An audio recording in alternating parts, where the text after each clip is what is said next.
Hello and welcome to Grand Slam Galaxy Season 2 Preseason Day 2. I am your commissioner and commentator, Willie or Wonty, and I'm joined as always by my co-commentator, Silver Lily. Silver Lily, how are you doing tonight?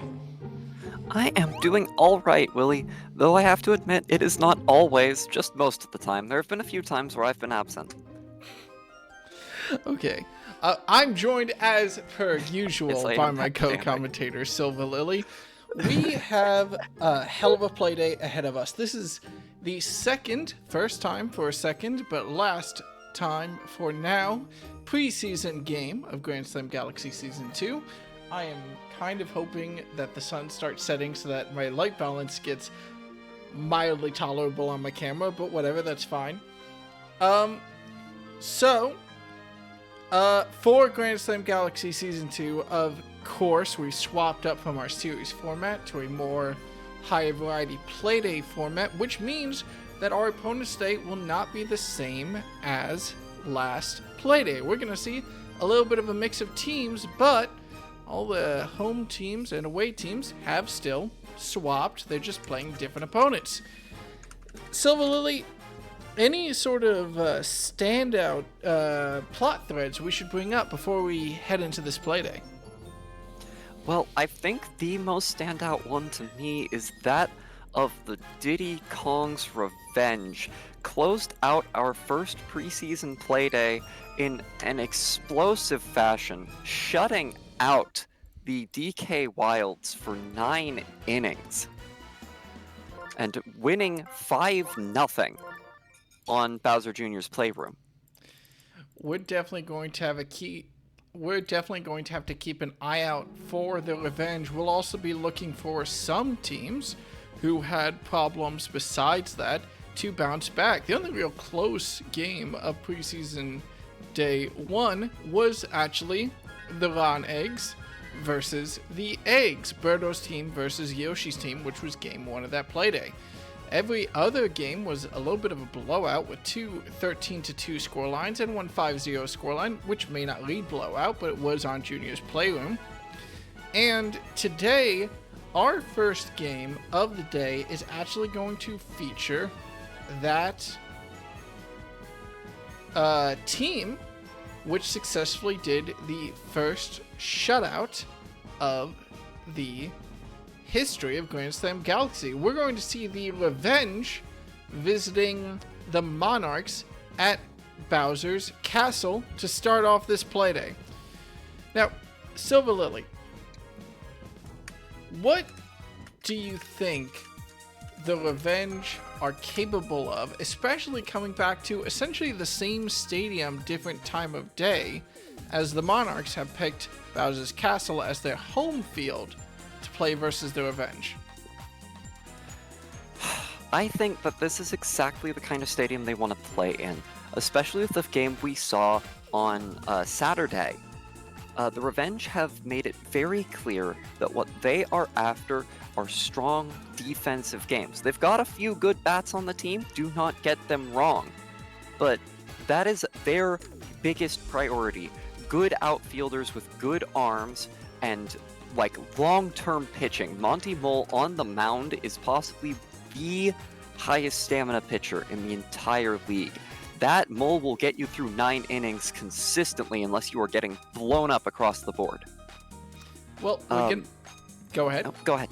No, go ahead. I was going to say, I'm very curious about Monty Mole as a breakout pitcher because he pitched a shutout against the Wilds last playday, but he also pitched a shutout. I mean, when you're doing so well, when you're not having opposing batters on bases, when you're not having opposing on scores, it's easier to keep up that high morale, and I'll be very curious, especially against the Monarchs, whether that was just a moment in the limelight, a great debut for Monty Mole, or if he can keep up that performance. It sounded like, though, you had other points you want to bring up with the Revenge. More so that their opponents this week, or this playday, the Monarchs, have lost a lot of the batting power we're used to seeing from them. We comment on this a little bit in last Playday. They were one of the teams that fell 13-2. They were against the Monsters on Wario City. Did not have the production. So up against a heavily defensive team this time in the Diddy Kong's Revenge, we're going to have to see if the Monarchs can find what it takes to crack them open, or if they're going to struggle just like they did against the Monsters. And we're on a very defensive stadium this time for them as well, as opposed to Wario City, which you are always expecting to be a home run derby. You know, it's a great point. Last Playday, the Monarchs faced off against the Monsters. They faced off against Bowser's team, which is looking as strong as ever, on Wario City, which was a derby-centric map, as you have stated. That makes me curious. I can see the reasoning behind this Monarchs decision. Take their opponents to a more defensive stadium. Try to let their defensive power shine through and simply outlast the opposing team. We'll have to see whether or not that can happen, as, well, the Revenge are possibly, they've definitely started as one of, if not the best defensive teams in the league, and if the Monarchs want that title, well, they're going to have to take it against the Revenge on a very hard to score on map up Bowser's Castle. We're going to jump straight into it now with the Revenge versus the Monarchs to kick off Playday 2 of our preseason. Now, a lot of teams are trying out different rosters during the Playday. These are low-stakes games. While they give you a good idea of what you're going to be facing during the season, they're also one of your best times to experiment. The Monarchs, I don't think, have swapped around their roster or their field positions too much, but we are seeing some adjustment, some experimentation from the Revenge. You see Shy Guy up at bat first now, and wait, Willie, I need you to check the name of that me again. Of that Jersey player. The one up at bat right now. John Wick? That's John Wick, Willie. That's Baba Yaga. What's he doing here? Oh god, it looks like Diddy Kong may have called in a favor, as the assassin himself is here on the field, but he'll do nothing but fall short in his first inning. Watch out though. Beaten and bruised. We can bet on John Wick to come back again later. Don't scare me like that, you absolute asshole. I thought there was a mistake in the roster page. I thought I screwed up, and you were doing a bit, and you scared the shit out of me. Oh, I'm so sorry. I didn't mean to do that. How dare you? Green Dry Bones. Excellent slap placement. And I'm going to have to be curious now, because the Revenge, yes, they have 2 outs on the board. Yes, it's inning number 1. We're expecting a very defensive game here. I think that's fair to say. And the Revenge, at least in the first inning, just getting 2 runners on base, even if it ends here with Brown Critter, which it may very well not. No, it will not. A good, clean hit to the outfield. This is an excellent start. And we are seeing the fruits of another adjustment by the Revenge, fielding decent batter.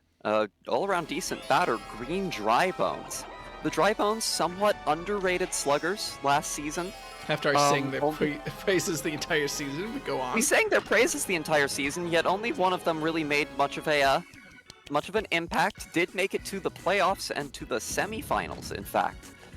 And here made it all the way to third base with a little help from Brown Critter before Paratroopa ended up getting the third out of the inning there. Green Paratroopa, yes. We'll have to check back on any and all names and maybe send a message out to all the coaches, because as the home commentator for the Monsters last season, you know how much I am a stickler for making sure that we get those rosters properly filled out. For now, though, the Monarchs, Narissa successfully reaches first base on a single, and Blue Shy Guy, who we've been singing the praises of their batting improvements, is going to hit into a double play and immediately end the inning. So never mind, don't mind me. The little commentator's curse striking again. Speaking of a strike, I'm expecting to see a few of them. Paragoomba not had the best batting outing in this previous day of play. We'll see if he can do better this time, but he won't. right here at this at-bat, instead knocking it right into Blue Critter's glove. Now, this is actually a very interesting infield. Actually, I would have to say, if we have a signature infield for Grand Slam Galaxy, it would probably be the Pianta-Critter combo. These players are known for working very well together and were a standout in a lot of teams last season. You can see the rocket arm from Blue Critter almost catching Monty Mole, even with the Boo assist. Pianta's no slouch on that either. Yeah, incredible speed from Monty Mole, getting to base where teammate had failed to. And I'm getting word from the manager. My apologies to Paragoomba. Sheet for Paragoomba, I am being told. Oh, okay, of course. Monty Mole now. This will be an interesting thing also, an interesting thing to keep track of which starting pitcher breaks first, whether that is actually Monty Mole or Toadsworth. You would expect it to be Toadsworth. You would hope for Monty Mole that it's Toadsworth, but for right now, if the defensive onslaught continues, well, we might have to keep track of that. I also want to point out something that we haven't actually brought up before. We've talked a lot about the Monarchs' lack of offense this season as they lost some of their strong players with Fireball. Wait, hang on. Blue Toad with a boot to the outside. Blue Pianta's running home. No! Paragoomba gets that in just in time, and we have a runner on second, a runner on third, with, I think, only one out in the inning. I'll get back to my power comments later. Now this is a bit of a danger of a Bowser map for Diddy Kong's Revenge when they're not up against a slugging-focused team. The Monarchs lost a lot of their slugging power. They're now a small ball team, having picked up the core, the infield core from the Flowers during the offseason. And a map like this, terrible for slugging offense with its wide dimensions and high walls, but for teams that just want to slap it right to the ground and have it roll along the outfield for a while, there's a lot of outfield for it to roll on, and that gives them plenty of time to advance their runners. And just like that, a single from Toadsworth is enough to drive 2 home. Great IQ from the Monarchs offense as both Toadette and Toadsworth put a little star power behind their bats in order to try to bring those runners on second and third home.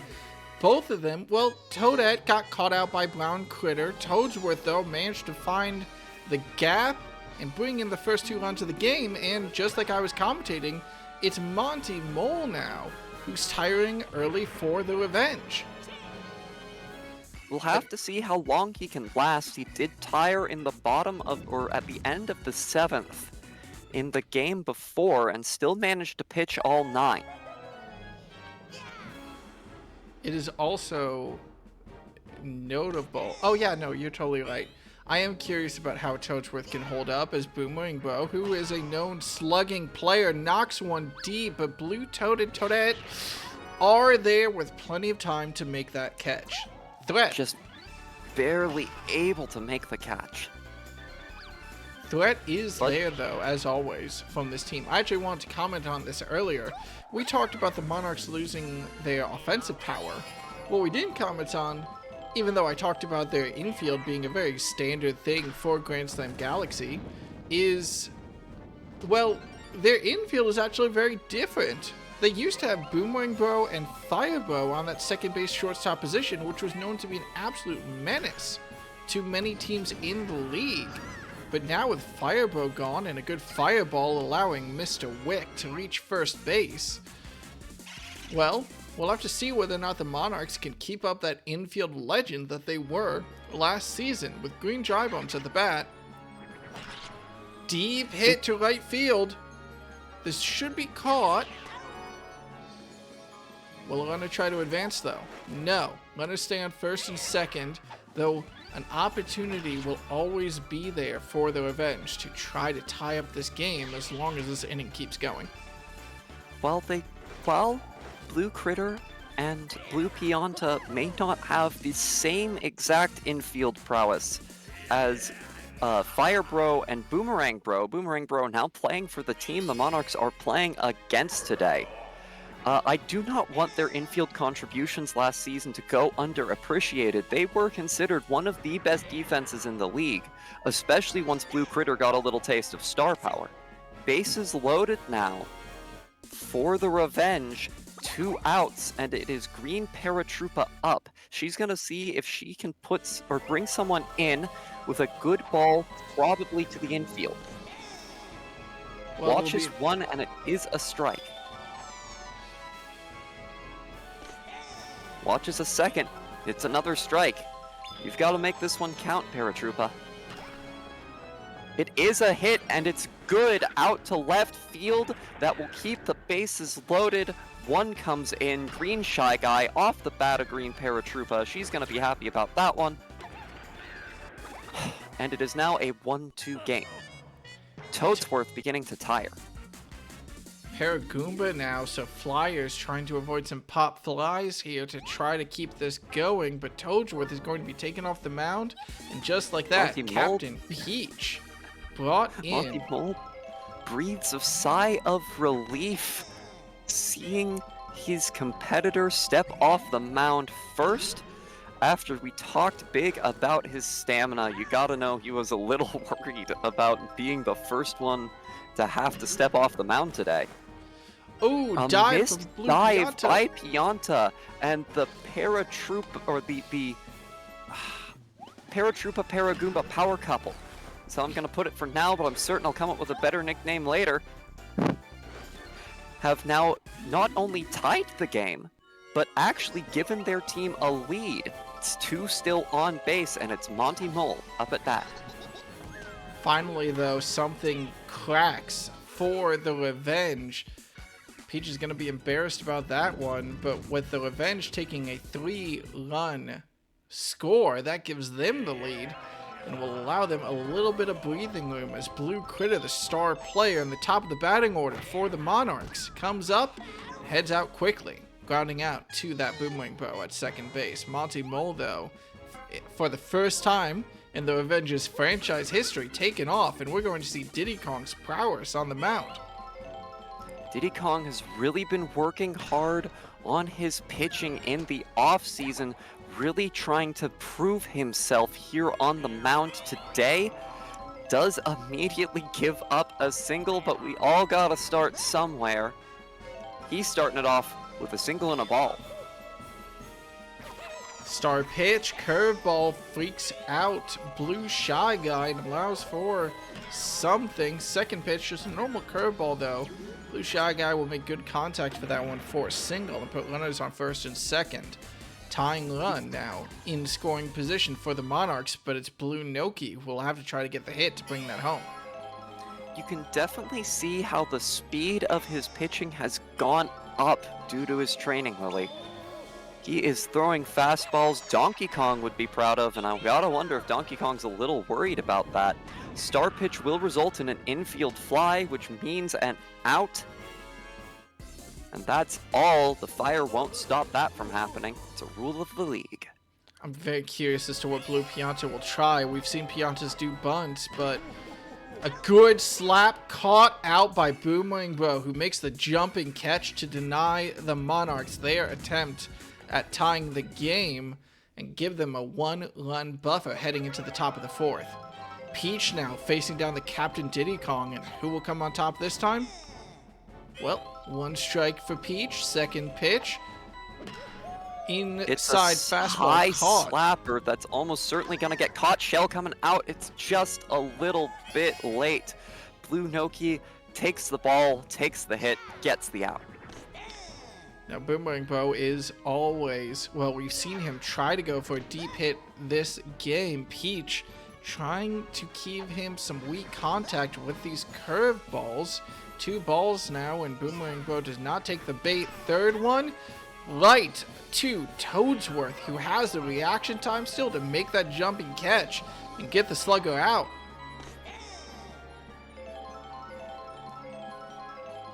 Two outs now for the Revenge. Good high slapper to left, just left field by Green Shy Guy will get him onto first, and this is what it took to start the rally that scored him 3 in the previous inning.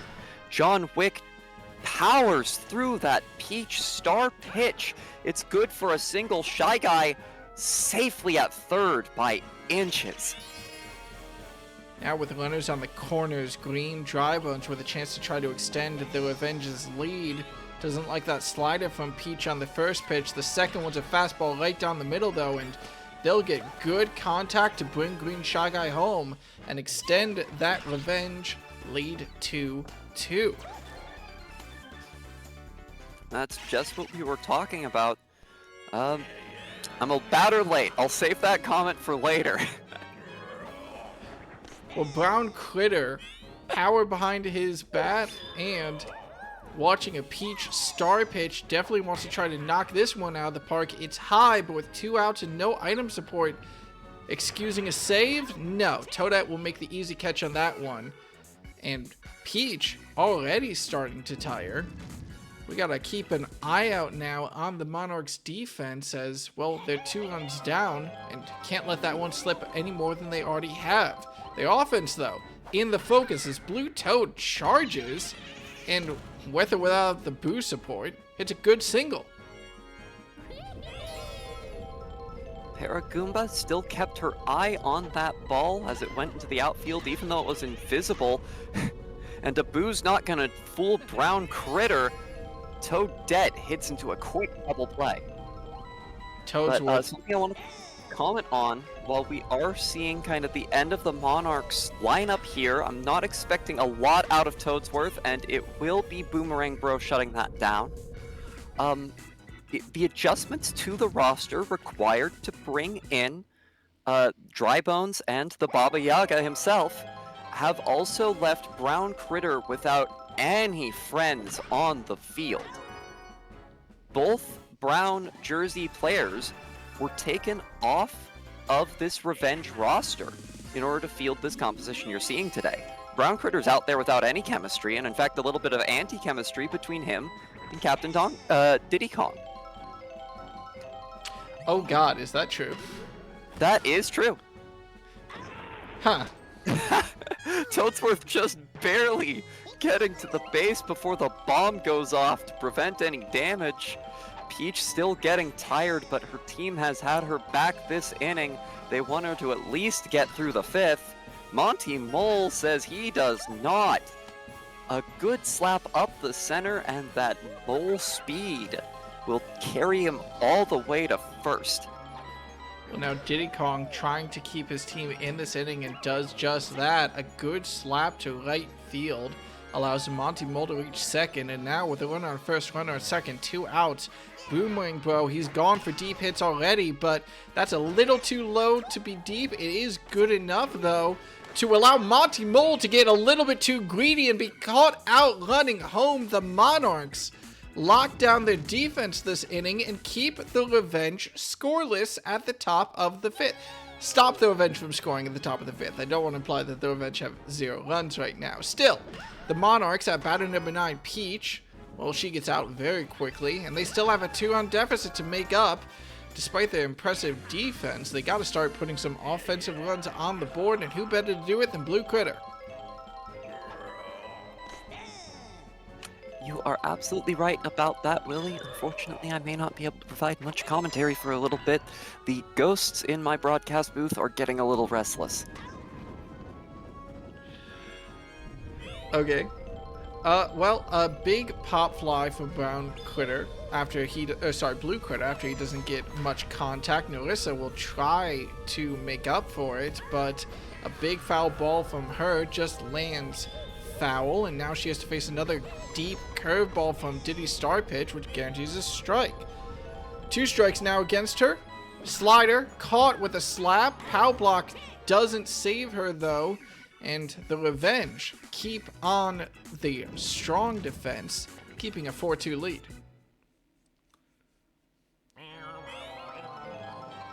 Question now for the Monarchs is how much longer can Peach last on the mound. She's up against Green Shy Guy, who is turning out to be a pretty good slap hitter now for the Revenge and keeps that trend up with a good hit out to left field. Peach, though, continuing to tire, is going to be taken off the mound relatively early for the Monarchs, and Narissa from third base will be brought in to see if she can close out this inning.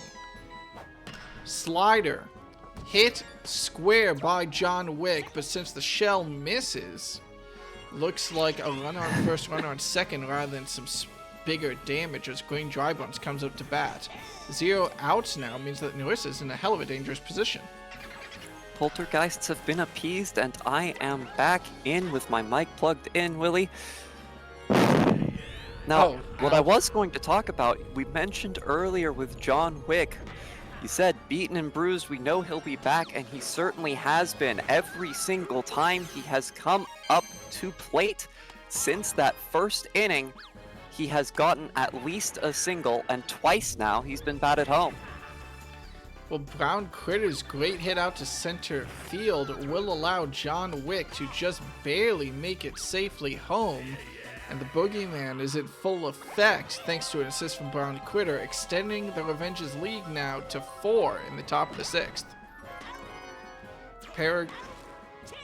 Green Paratroopa's ball will be caught out on a good dive from Blue Critter, who manages to throw out Brown Critter at first and stop the damage from the Revenge.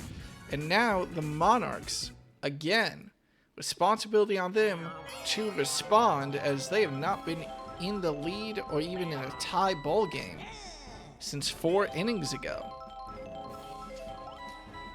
In fact, they have not been tied so far this game. They had a 2-run lead, then a 1-run lead, then a 1-run deficit. Diddy Kong's starting to tire a lot now off that Shy Guy single. Gonna see if he can make it through the rest of the inning. He at least wants to try and get Noki out. Star pitch will be good for a strike, but not an out. It looks like he's gonna try and save a little more of that star power. With the 0-2 count, Blue Noki's gonna go for it, and an own team disruption with the shell will guarantee the double play. Diddy Kong figures that's good enough for him, and it's Green Shy Guy that steps up to the mound here. Now, I don't think any Shy Guys worked on their pitching in the offseason. I don't think so either, but Blue Pianta doesn't really care. A good slap aimed well and a little bit of boo assist will allow even a slow runner like Blue Pianta to reach scoring position on second, and Blue Toad, that consistent slap hitter that is the Toads now, with a good chance with 2 outs to make good, charging their hit, aiming it true, bouncing it off of the King Bomb, and through it all, it means that Blue Pianta is able to reach home and score a run for the Monarchs. Looks like we also saw a little bit of a bobble from Boomerang Bro. Tried to reel in the ball and failed the first time. I don't know if that was the remnants of King Bomb's disruption or what, but either way, this pitcher switch has been spelling disaster for the Revenge so far.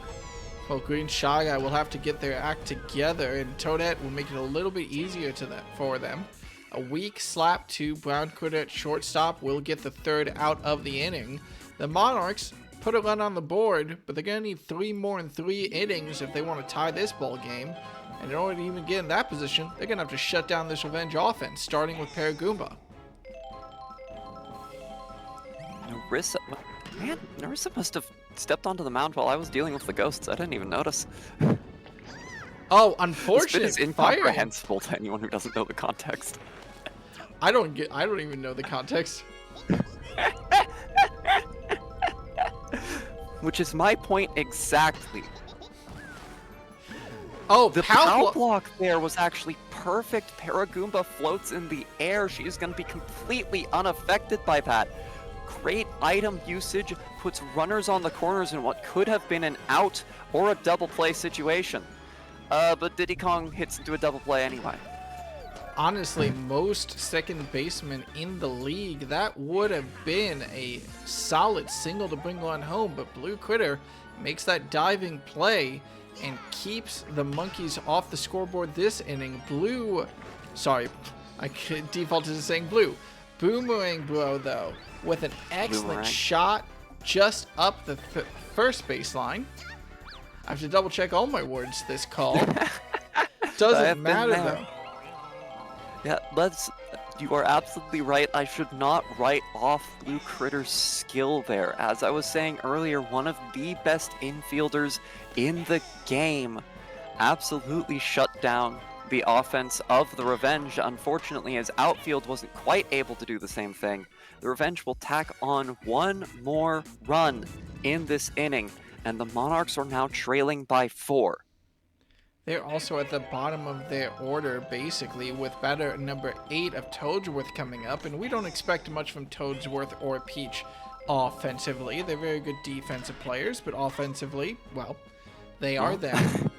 So we're going to have to see how much they can put up with Toadsworth immediately getting knocked out by Boomerang Bro, and Peach doing much of the same. 2 outs against the Monarchs, and Blue Critter again. No runners on the bases for him to try to drive forward. Green Shy Guy. Some rare regular fielding by Boomerang Bro. Didn't even employ the boomerang for that one. That one will not be another bit of bomb-bomb interception. It looked like it might be for a moment, but instead, Paratroopa had it squarely in her glove, and the inning was over.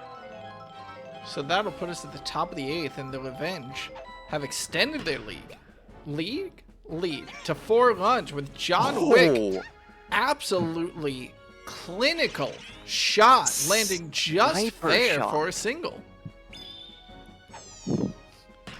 You gotta be glad he's playing baseball, because if that were one of his usual career choices, someone would have died. No, a shot that well placed really speaks to the Baba Yaga, but Blue Pianta and Blue Critter successfully clear the bases and stop the single from Brown Critter, doing any more damage to the scoreboard. Narissa now needs to find her way past Green Paratroopa, who did so well earlier this game to put runs up on the board. With only one on first, they would take a hell of a shot, and instead, a quick ground out to Blue Critter ends the inning, and well, keeps the Monarchs in this game.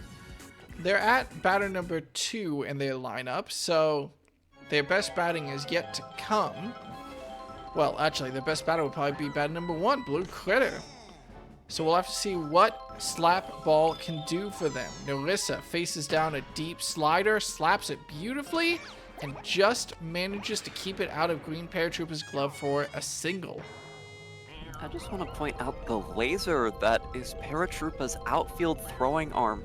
We're finally going to see Green Shy Guy start to tire on that mound with 2 quick singles, putting 2 on base, runners on first and second with no outs or not even a strike yet so far. There one is.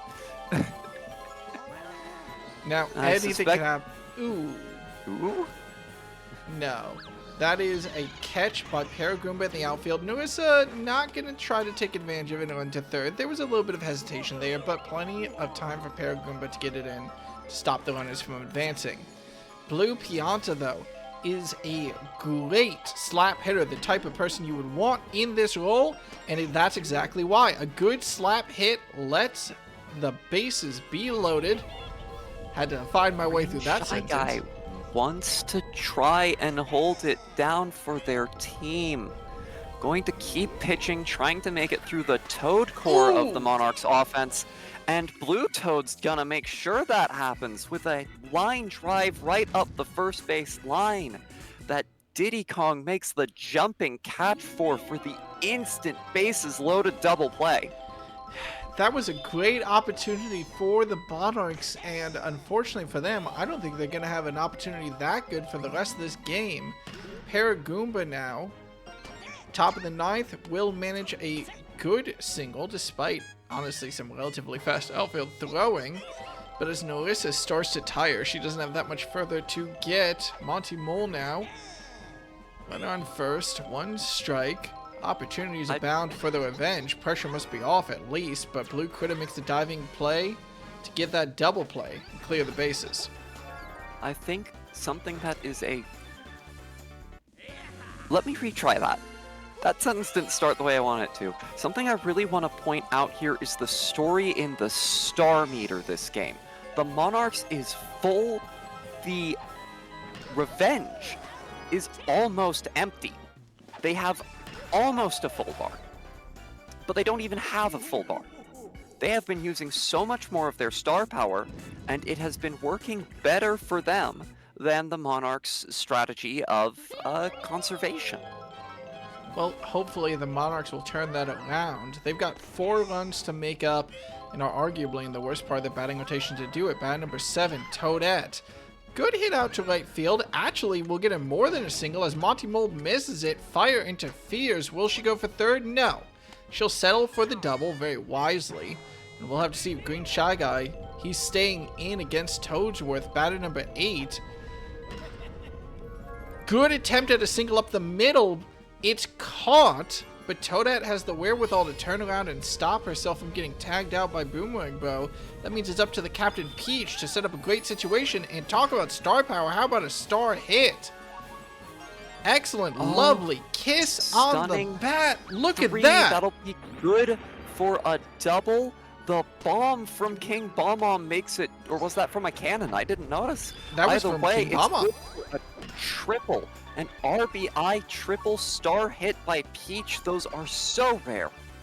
I'm not sure we've seen her break out a star hit in the league, but when she does, well, Green Shy Guy wants no more of that. Boomerang Bro will be taken off of second base, meaning there's a slightly weaker outfield now. And Blue Critter, 3 runs to make up, 1 on the bases now, charges, hits, but that'll go foul. Sorry, I said outfield, infield. Yeah, definitely weakens the infield, but I think this might have been one of their better pitching choices. The Shy Guys don't have the same catching ability that the Bros do, but they are not to be underestimated in that regard. They're no Bros, they're no Critters, but they're no slouches either. Well, with runners on the corners, Narissa, Peach did not take the chance running last play, which, fair, doesn't really matter. The slap, though, Green Shy Guy picks it up, throws it to second, Brown Critter throws it to first, and just like that, by a matter of inches on both runners from the looks of it, the Revenge silenced the Monarchs. 2 good chances, 2 innings in a row, but it's not enough to make up the deficit. And while it's a lot closer this time, the Monarchs fall in the second preseason game, and the Revenge put a mark out on the lead, winning their game 7-4. And that is exactly what I was talking about. We saw that Shy Guy dive. You had seen it occasionally from the Bows in the previous season, but those games were all such blowouts, it was easy to write off Shy Guy's defensive infielding abilities. But I do not think they are slouches. And they proved it right there. Green Shy Guy pulling the weight for their team to ensure that double play that could have led to a 7-5 scoreline instead. Game ended at 7-4. Well, Diddy Kong must be happy. I mean, look at him. He's doing flips out there. Paragoomba with the MVP. Let's take a look at this box score. I mean, let's talk about the Monarchs first. I would say an excellent show of improvement from them, especially, well, managing to technically double their runs, if you want to be a little bit mean, from the first preseason game. But honestly, going up against the Revenge, who are a much more defensive team than their opponents, going up on a map like this, I would say this is a sign of improvement for the Monarchs in the preseason. I would say so. I don't know if maybe they were just not feeling it last Saturday, or if they had some good coaching time in between playdays. But while this was another loss for them, I think it was a much better performance, especially on the part of newcomer Jersey player Narissa.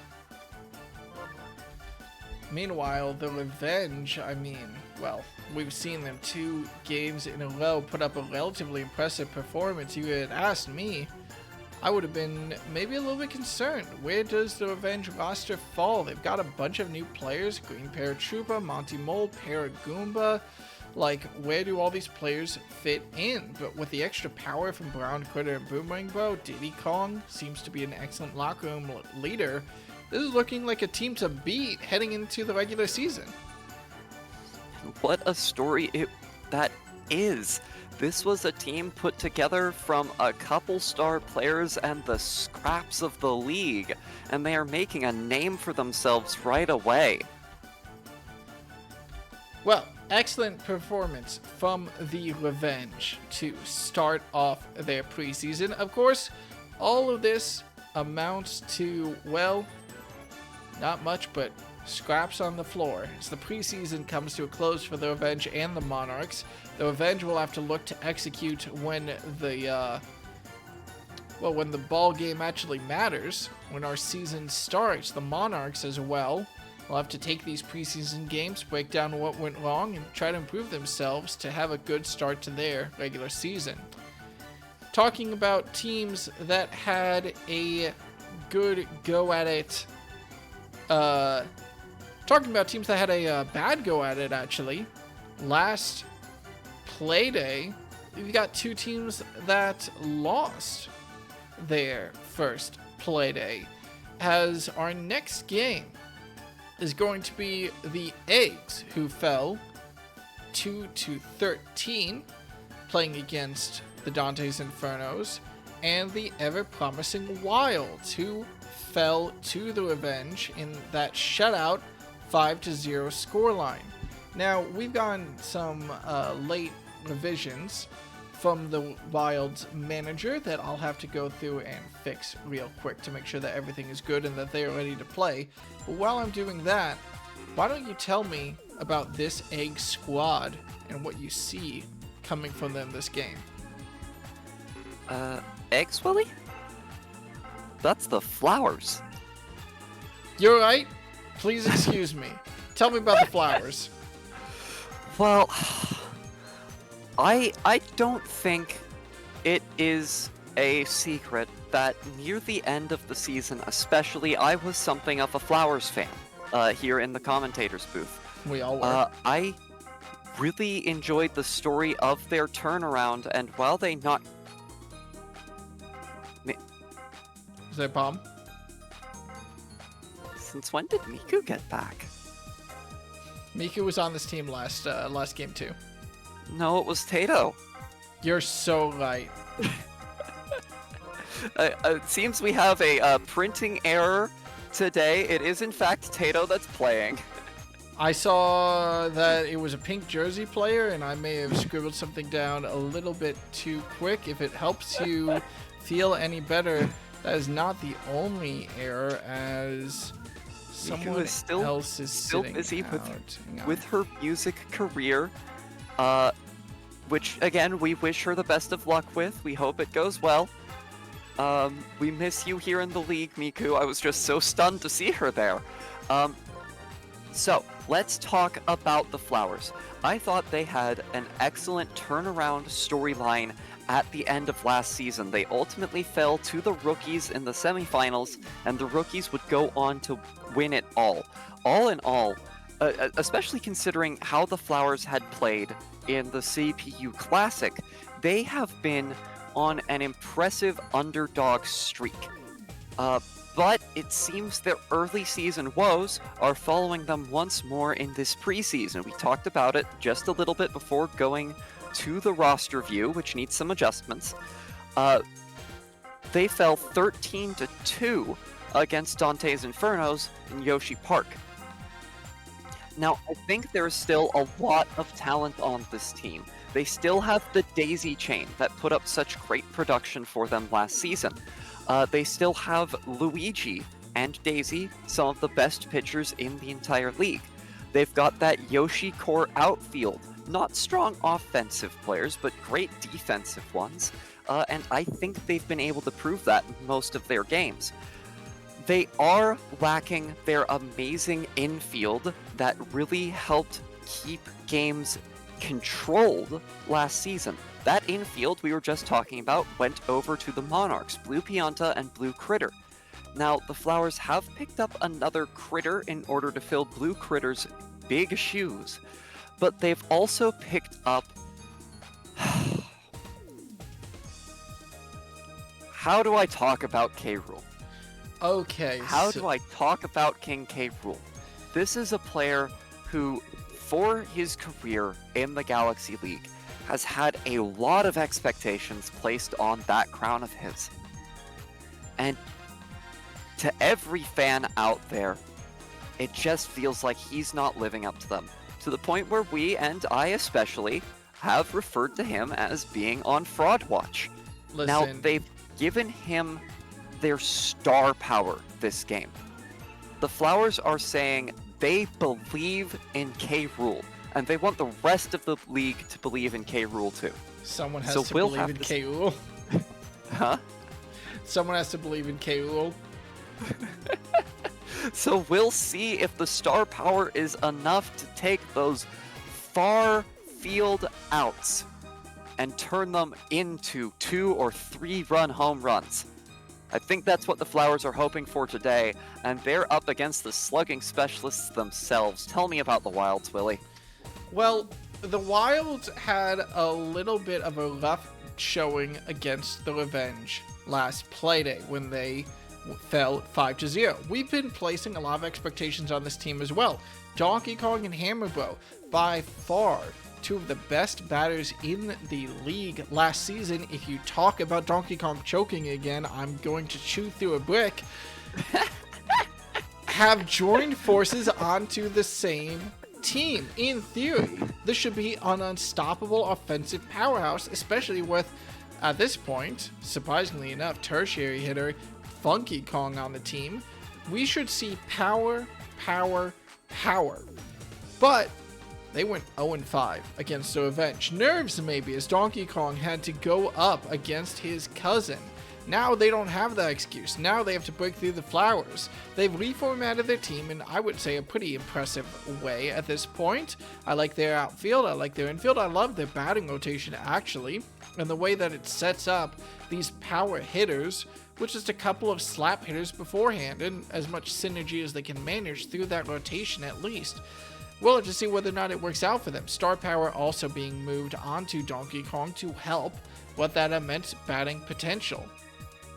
They've chosen as their home game DK Jungle, seems appropriate for them, which is about a middle of the size field, so we'll see whether or not it works out for them. I firmly believe that this is a good pick for them, but my thoughts heading into this game is neither team was really able to capitalize on the offensive power that they seemed promised to have coming out of the draft, and I'll be looking at which team can actually deliver heading into this game. What's your thoughts? Well, as the former home commentator for the Wilds, I always have big expectations for this team. Even though I am no longer in their employ, I am still a fan and I want to see them succeed. I do think there are still some adjustments to make. I know, admittedly, we have not seen this team play yet. But perhaps it's just my familiarity with the team and me going, well, that's not how I used to that's not the lineup I used to commentate for, making me say that. I'll not let my nostalgia speak for me. Let's just get into the game. Miku is gone and she's not coming back. The world is hers. I don't know that. The league. Maybe she'll be back. The world might be We hers, miss but who owns the league is a question we'll have to find out right now. I'm very optimistic about this new Wilds lineup, but we'll have to start it off with a captain v captain as Daisy leads off her rotation versus a fierce Donkey Kong. They're having DK starting pitch. They're just going to trust in the early DK power pitching to get them through the game and hope that whoever steps up to the mound if DK gets tired is going to be good enough. It is an interesting play we don't normally see. We don't see a lot of captains as starting pitchers unless they're on teams like the Flowers, who have 2 great pitching captains. Hey, Luigi's batting twice. Well, That's a common mistake, Willie, and I think it's one you meant to make because that is Louis, who has now made it all the way to first base, possibly off a little bit of confusion from the Wilds. Well, we'll have to see whether or not the man can earn that Mr. Consistency title. Green Critter with an excellent hit out to right field will allow him to advance all the way to third, maybe further. If this ball doesn't get in time, it will. So the Flowers start off with a runner on second, runner on third, and King K. Rool Well, if you want off a fraud watch, now's the time to prove it, especially against his all-time classic rival of DK. Chance number 1, K. Rool.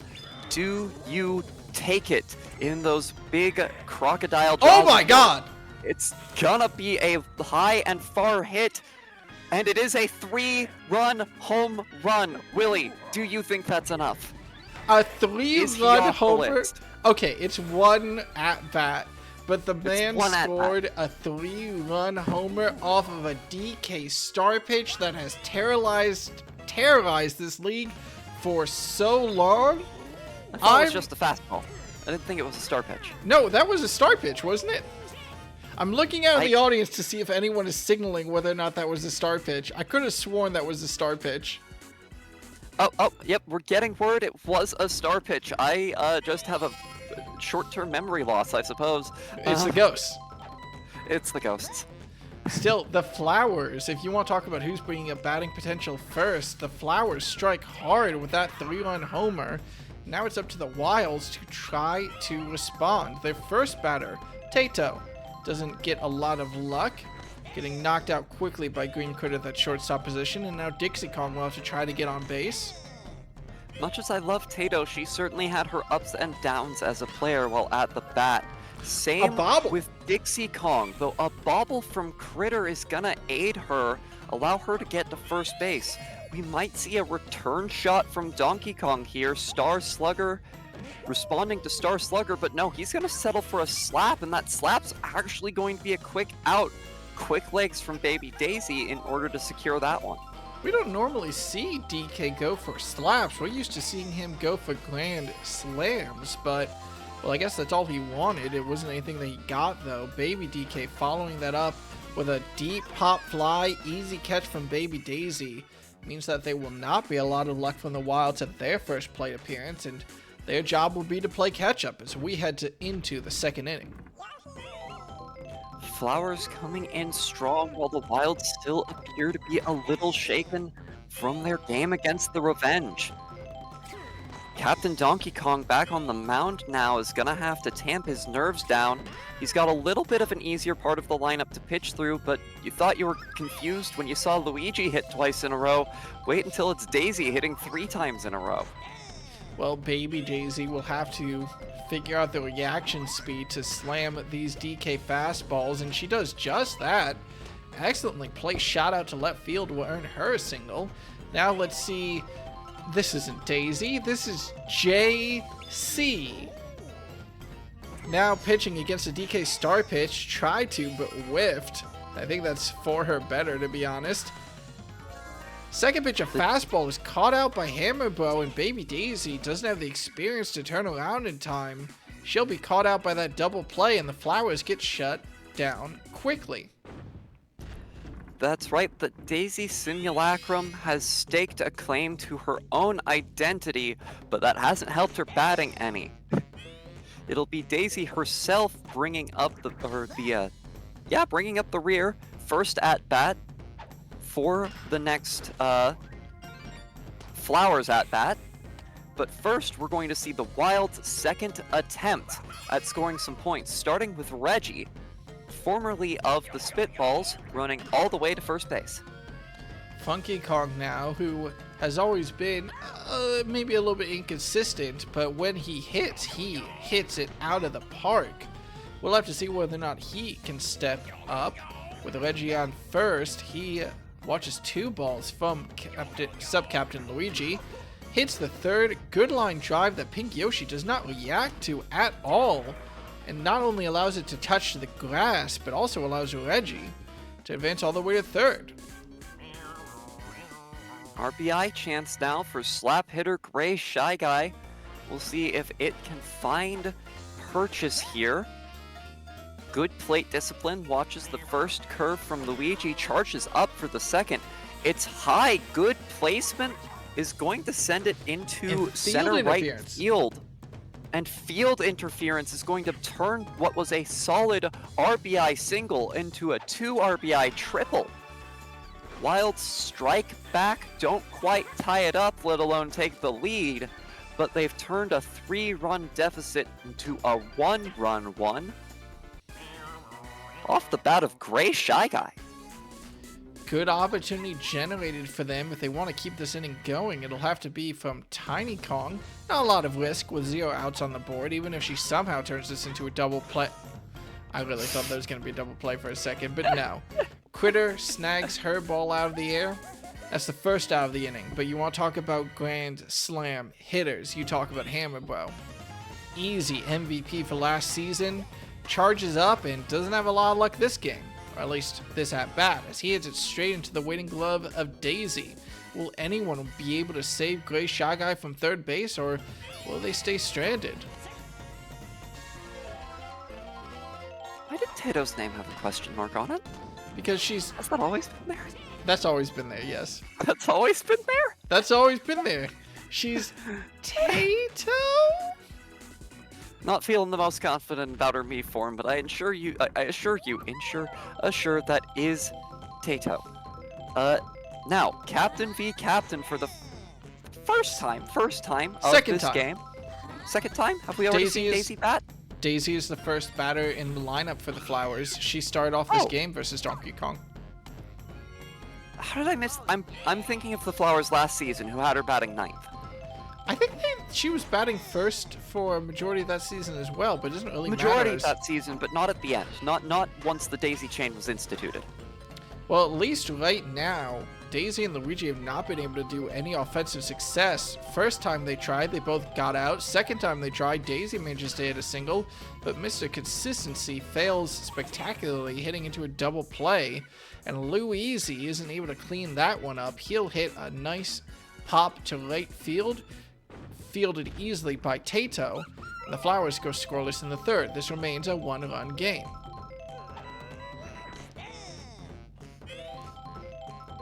Mr. Consistency back on the mound now, as Dixie Kong, sometimes star, sometimes slouch, decides to be a star today, makes it all the way to first.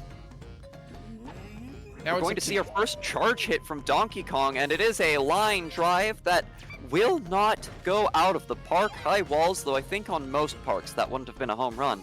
But it's good enough for a single and advances the runner. Yeah, you gotta just think, if DK can just angle it a little bit higher, bring his, I was gonna say bat, but his glove a little bit lower, that should be pretty good. However, Baby DK narrowly avoids hitting into the double play as Critter and Daisy, sorry, triple play. Triple play, actually, yeah. As Critter and Daisy clear off at least one runner from the Wilds. Reggie, though, comes up and hits cleanly. A good single to advance Donkey Kong to second, so now we have a runner on first, a runner on second, 2 outs, and Funky Kong. Well, your time to shine.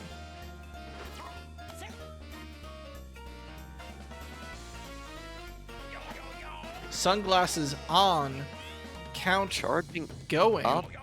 This is the first opportunity. Once the second, it's going far into the outfield. This will be enough to tie it up as Donkey Kong runs home.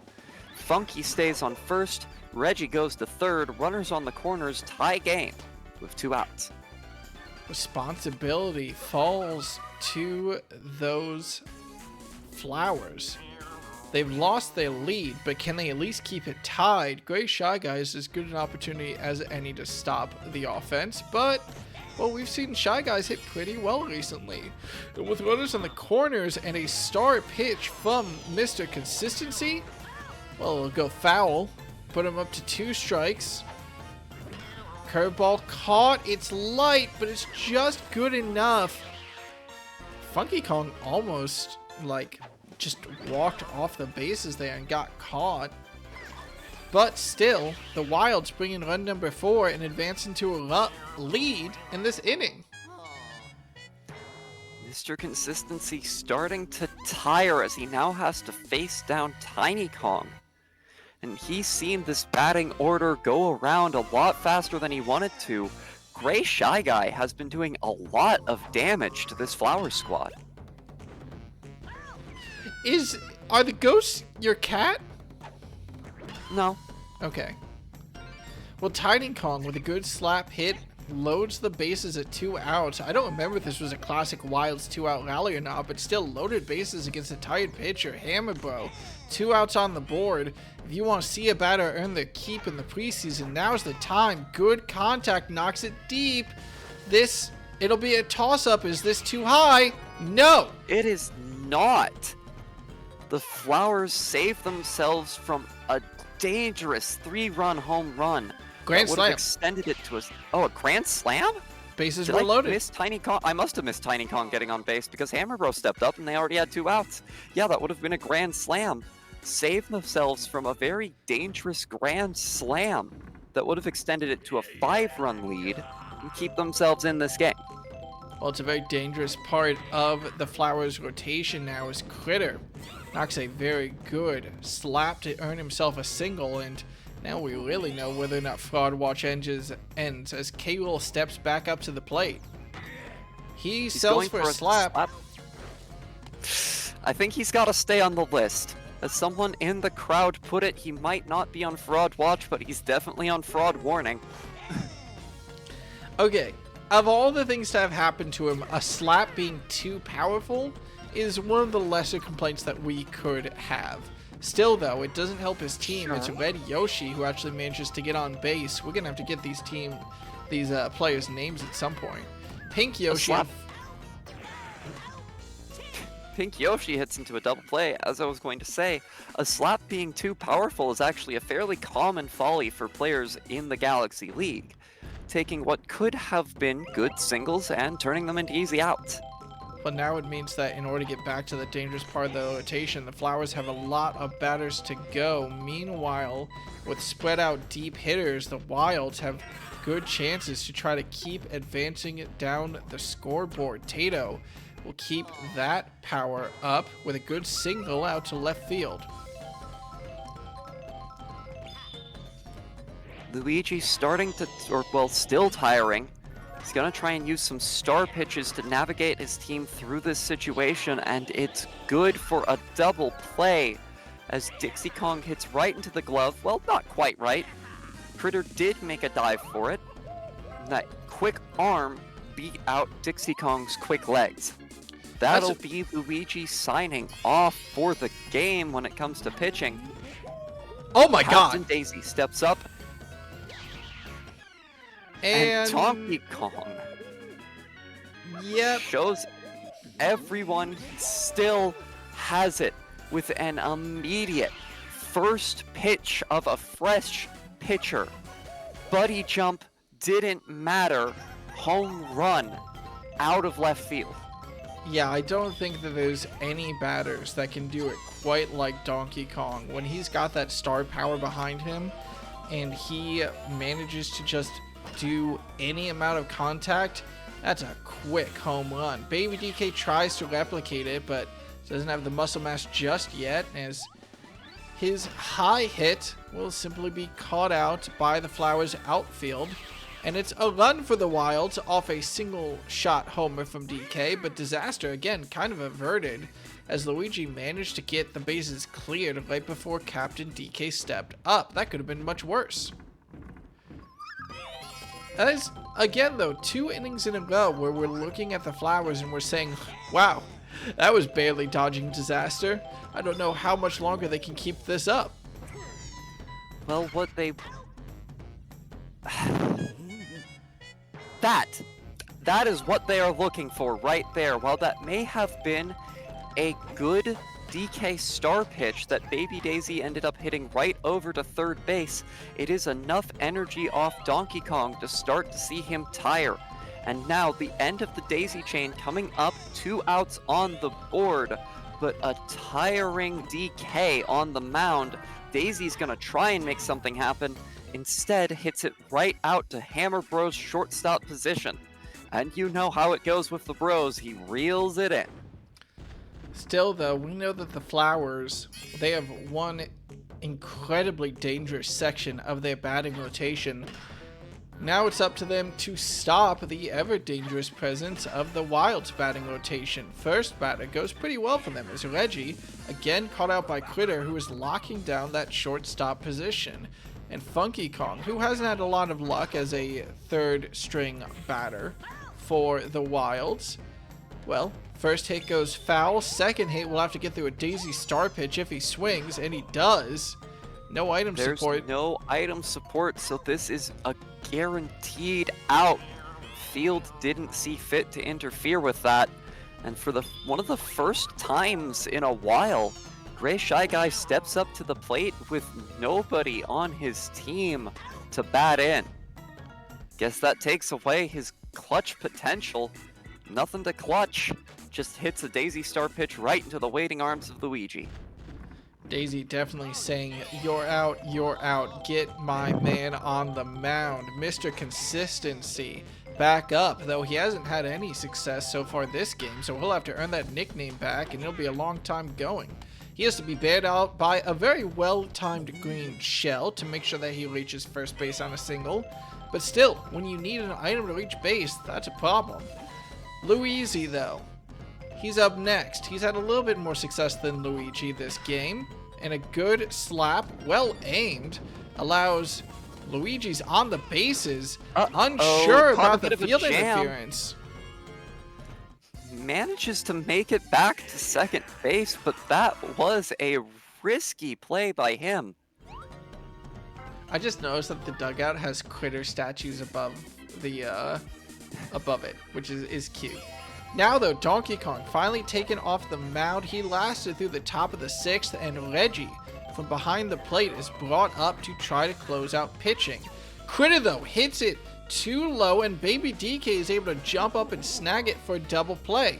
Again, King K. Rool, you want to be off fraud watch? I think he wants to be off fraud watch. It's high, it's deep. Is it too low? No! That thing is clearly out of here. And finally, King K. Rool starts putting up batting potential as he's had a 5-run game so far, with a 3-run homer in the first, and a 2-run homer now to tie his team in the top of the 6th.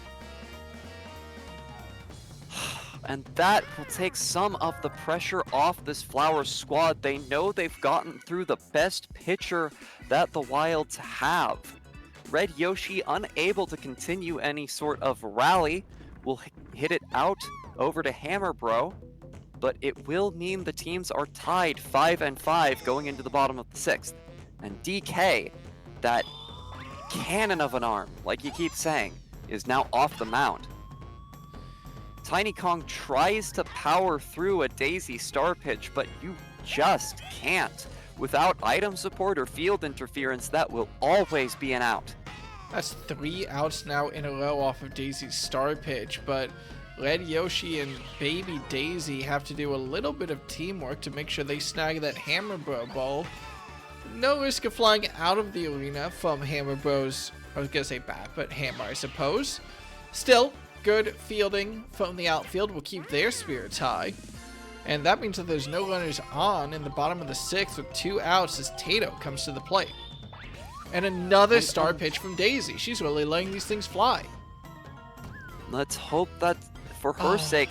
Oh, there was item support this time. Luigi did not need to make that dash. But that's what I was worried about. Star pitches exhaust pitchers just that little bit faster, and Daisy has been letting them fly. Luigi makes the dive in order to shut this inning down, and we will head to the top of the 7th with a fresh pitcher for the Wilds and a tiring pitcher for the Flowers. Also, must be noted, the Flowers entering a very weak part of their batting rotation. We probably won't see them put anything else on the scoreboard until the 9th, pending an incredible showing. Pink Yoshi actually benefiting from Hammer Bro's hammer throw, as that gives, well, the Pinkster enough time to reach first base. I should not call them the Pinkster. Baby Daisy, at the start of the Daisy chain, faces down Reggie. Slap hit. Well, the hammer throw doesn't help anyone this time, as Hammer Bro snags it out of the air and throws out Pink Yoshi at first for the double. That knocks out any runners on the bases as JC steps up and steps down.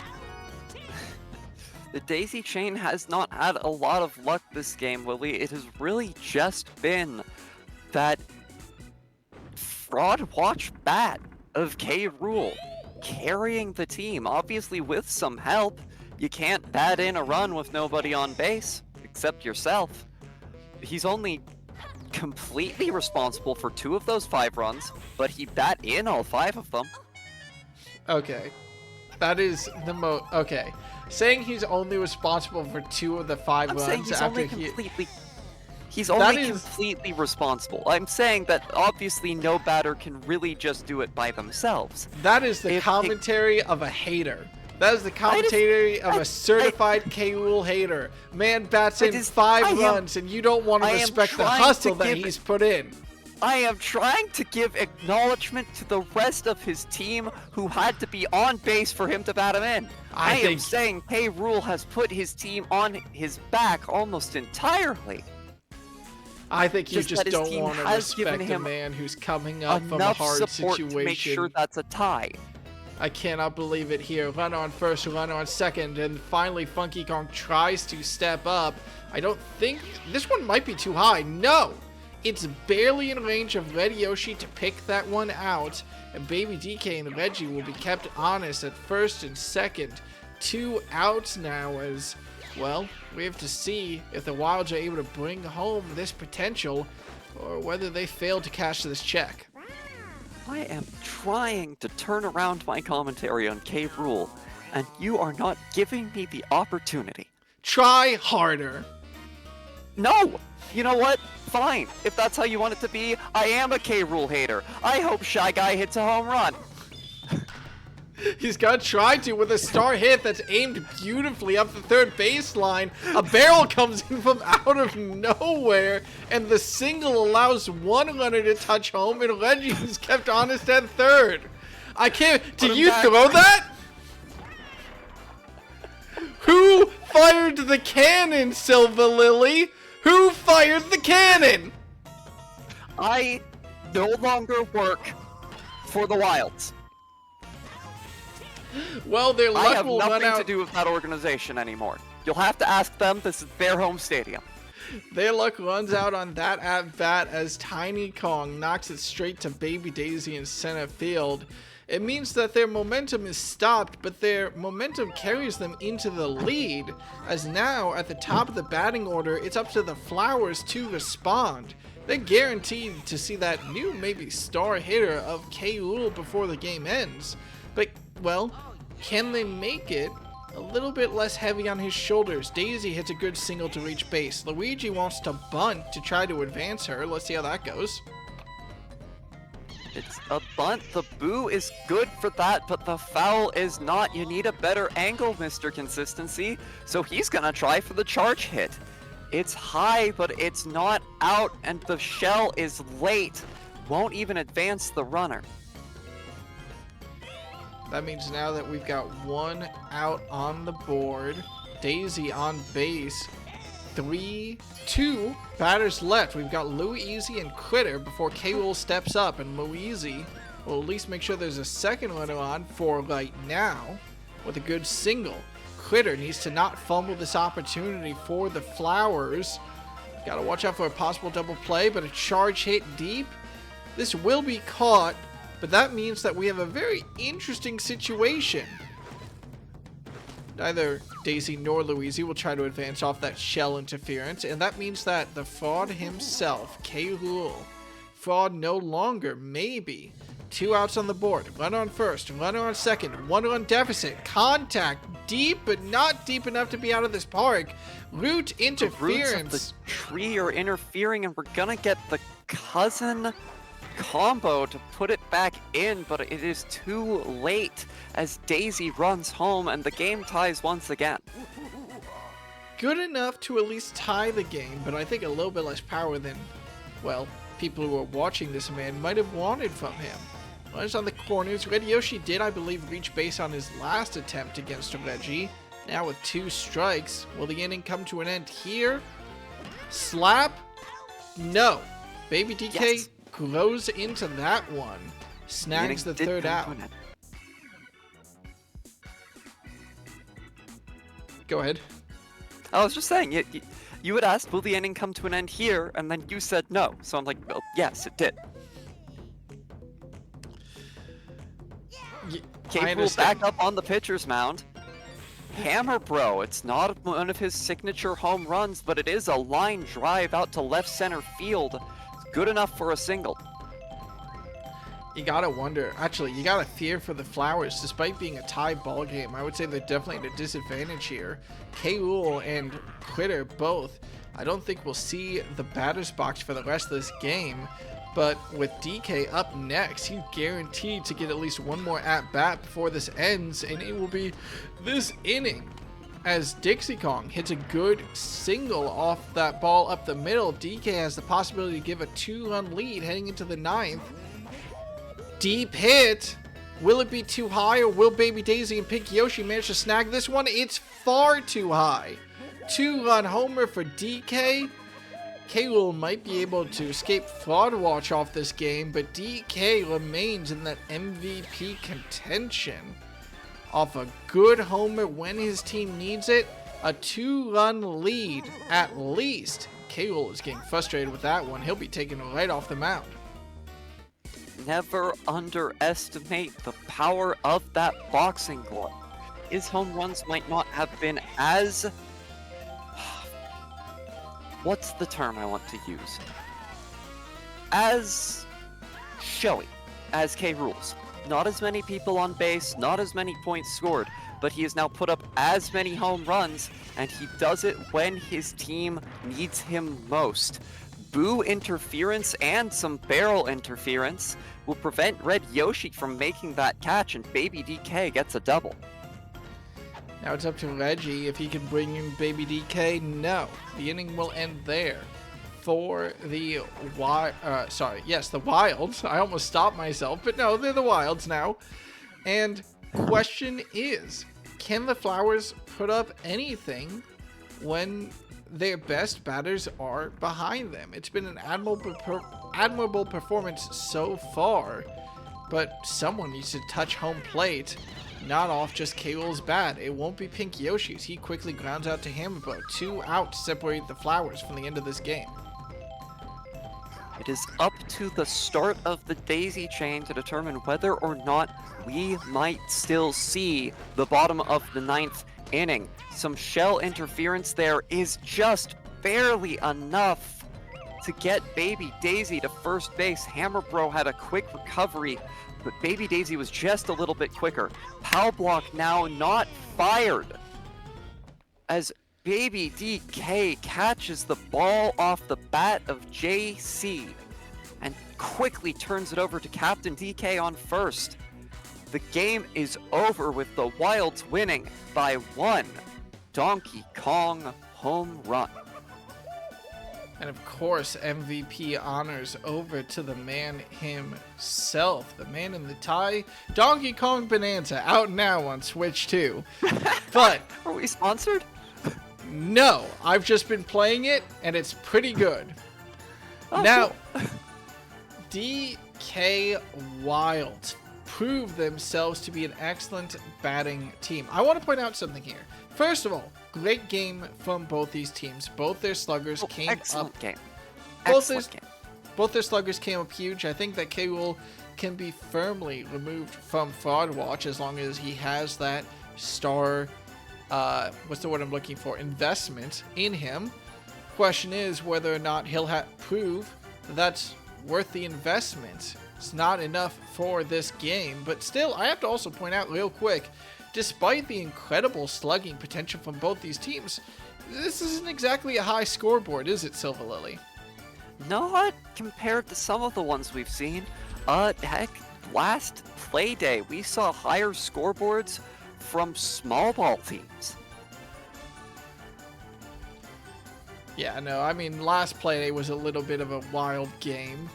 Wild Playday with multiple 13-2 games, but let's take a quick look at these box scores. Of course, K-Rool more than MVP honors for his team, as he managed to secure so many big hits, but, well, it simply wasn't enough in the end. Still, gotta sing the Flowers their praises.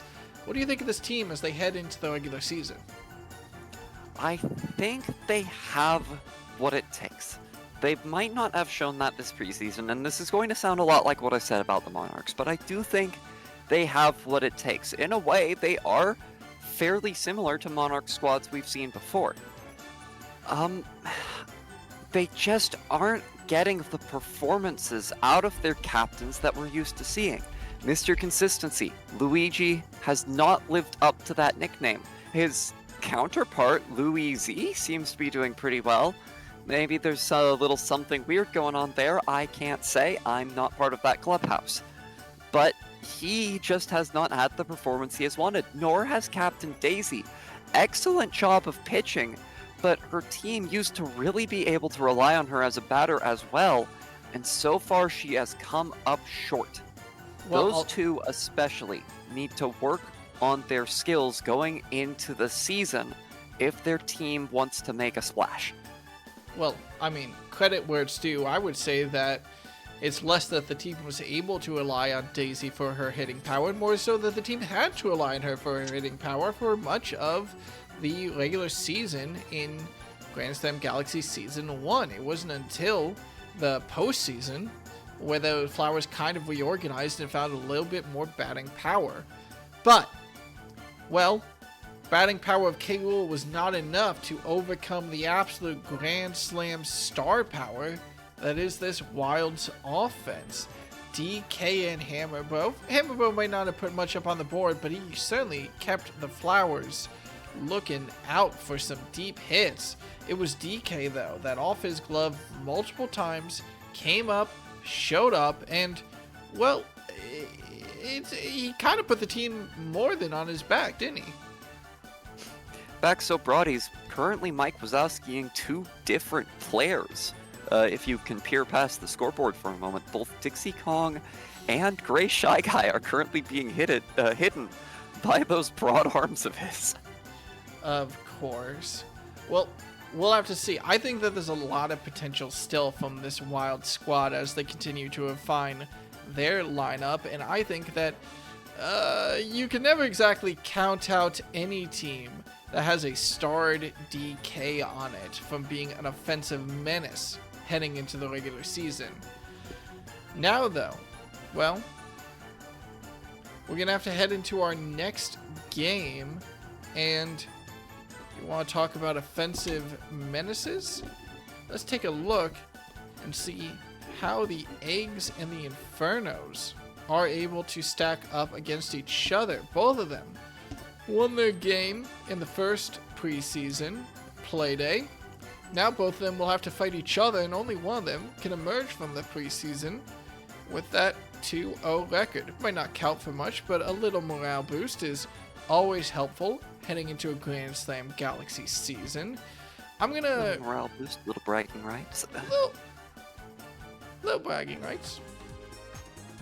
Now, I am going to ask you about these eggs in just a second, but I'm gonna tackle the Infernos for this one because they've done something very interesting with their batting order. Last playday, they brought out, I believe, 4 jackets, 4 jerseys. They had Don Quixote. Jerseys. Yep, they had Don Quixote. They had Heathcliff. They had Otis, and they had Dante. Now, though, the captain Dante and Otis, the only 2 jerseys on the board, is they're trying out a little bit of a different rotation. A little bit of a mixed outfield that should prove to be very interesting as both Red Noki and Strawberry heading out. Strawberry, not known to be the fastest as a Pianta, but that cannon of an arm means that any hit that makes it to them will be brought in very quickly. Meanwhile, on the infield, of course, you gotta always watch out for Fireball at that shortstop position, Waluigi over at first base, and, well, it's a terrifying pitching lineup with Boost starting as always. I'll be curious to see how these spitballs can hang. They did get 13 runs in their first game, but that was off of a incredible, I believe, 9-run opening inning for them. Over 7 run. The Infernos hit 7 runs in the first inning. Thank you. Sorry, 7-run inning opening for them over on Yoshi Park. It wasn't even their home game, actually. So as they take us to the home game of Luigi's Mansion for them, Lots of opportunity for a little bit of disruption. Lots of opportunity for some good slap hits. To bring in some good runs.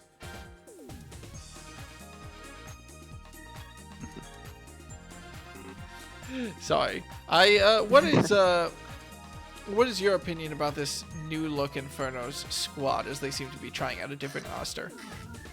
Well, as the current home commentator for the Infernos, the manager's word, as it was passed on to me, is that they wanted to try out a few different squads. They had 5 created. Before the first game of the preseason, they had 5 different squads in mind. They are trying out what they believe to possibly be the stronger layout, if not the most representative of them as a team.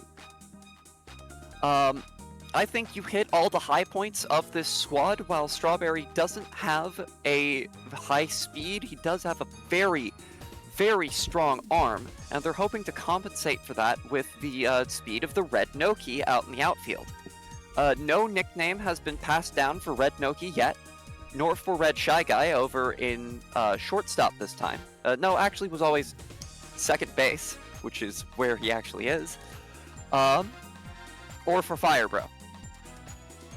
Well, but tell me about the eggs, Willie. Oh, I need to make 100% sure that we're all good here. We are, yes.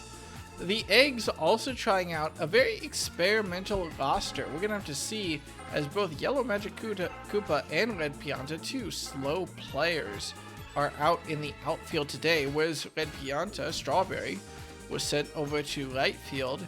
Yellow Magic Koopa sits in that center field position and is being given that star power to get a little bit of extra speed into their legs, a little bit of extra stamina if they're called up to the mound, to see what they can do. I will point out that if they are brought up to the mound, there's always the risk of losing full outfield chemistry, as it would probably be after Yoshi takes his turn from King Boo.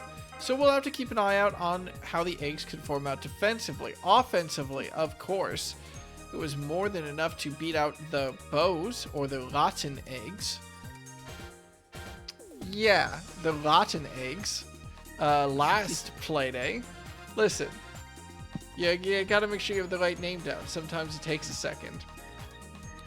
So we'll have to see whether or not that offense can continue against the Spitballs. Luigi's Mansion can be a very disruptive stage and lots of opportunity for that.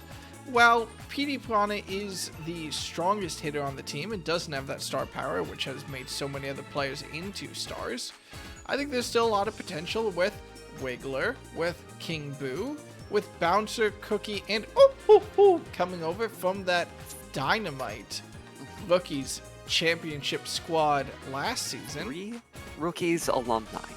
3 Rookies alumni going over to the Eggs this season. I think there's a lot of potential behind this team, and we're going to have to see how they perform against the Infernos. Any thoughts about this matchup before we head into it? No thoughts, head empty, Willie. Let's get in there. It's too early in the season for me to have very developed thoughts about these teams. Let's run it. A little bit of experimentation from both teams, a little bit of a chaotic map to try it on. We head into the fire... Wait, making sure everything is right. Yes, everything is right. Okay. We head into the egg... I almost called them the fire eggs. Versus the Infernos. A burning match here on Luigi's Mansion for game number 3. A play day. Number 2 of the preseason, at least. And something small I want to point out. While we had been talking about Pianta's speed earlier, not being that high, which is a strange choice for outfielders, that's not that different for the Infernos compared to their original squad, which put Drybones in the same position that Pianta's in now. Is Drybones slow? Drybones is slow.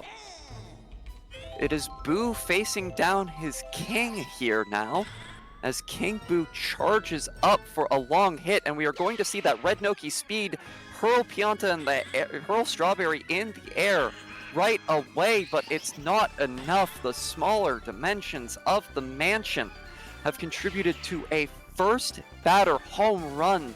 As you can see in the replay, Strawberry just barely missing that ball. Well, that's a hell of a great way to start for any team, and with Wiggler following it up with a great hit to the outfield off a Boo assistance, Red Noki has to try to bring it in quick to stop any more damage. A single shot homer and a double to start off the offense for the Eggs. Well, that's about as good as you can ask for, isn't it? Boo has got to try and get his nerves in check, try and freeze out this game a little. Teams are hitting double after double off of that ghost right now. Cookie trying to go to third, but is caught on the way there by Strawberry, that cannon of an arm, as you were talking about, going to force her back to second, but it is already 2 runs up for this Egg squad. That's an excellent start for them. A single shot homer, 2 doubles, not exactly small ball, and now starred player Yellow Magic Koopa will try to keep that magic going against Boo. And it must be said, we're going to have to watch for them to tire now. A good single knocks over our first grave of the day. A little bit of desecration never hurt nobody, not yet at least, as Bouncer steps up to the plate. No out still here in the top of the first. This inning is a little bit familiar for the Infernos, and not in a way they're gonna like, as they also had an explosive first inning in their previous game. 1 out now is going to start and try and tighten things down as Blooper steps up. Slightly weaker portion of the Eggs batting lineup will turn into a double play and get the Infernos out of the inning before Petey Piranha steps up to bat.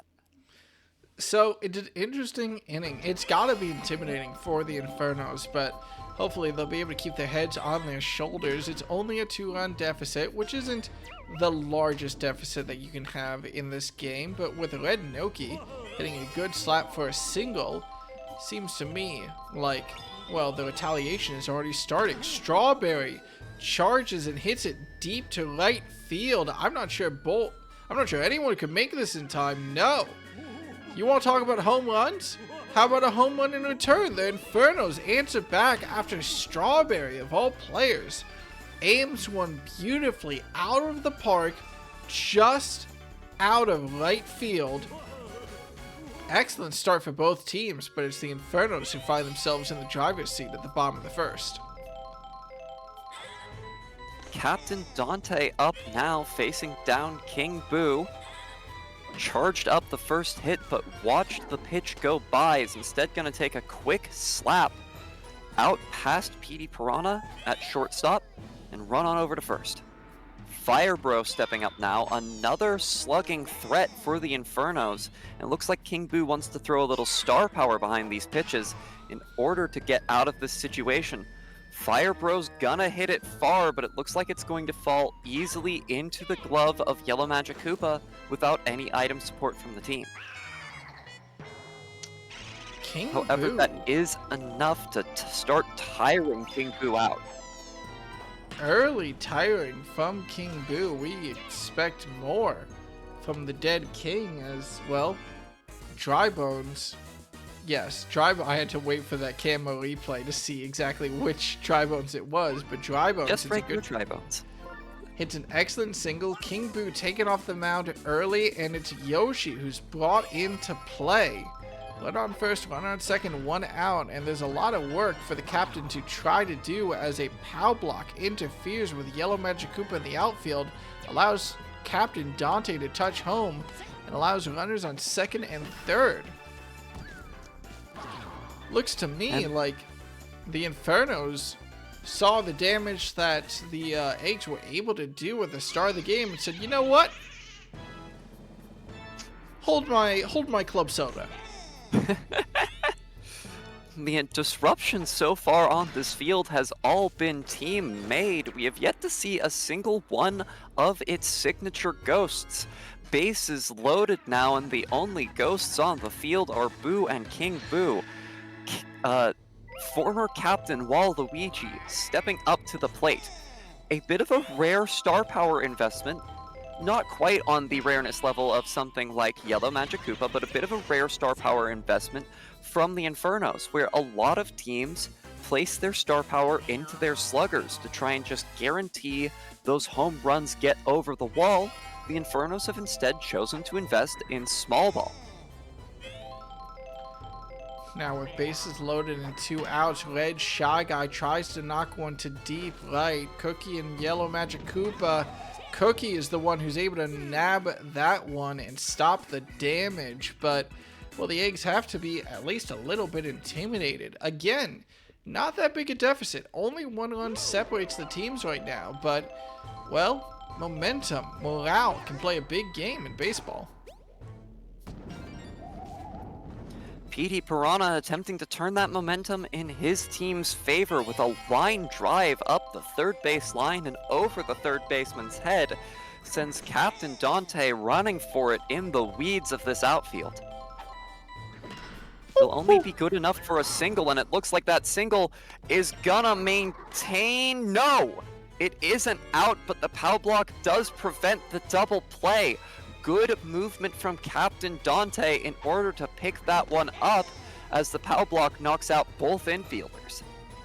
Clever play, as that POW block was actually thrown by Captain Yoshi, but unfortunately for him, no item support guarantees that weak hit over to the shortstop of Firebro. Well, 1 double play dodged, 1 double play hit into, and the Fire Eggs go quiet at the top of the second. They still run down, and they have to keep on the defensive threat versus the Infernos.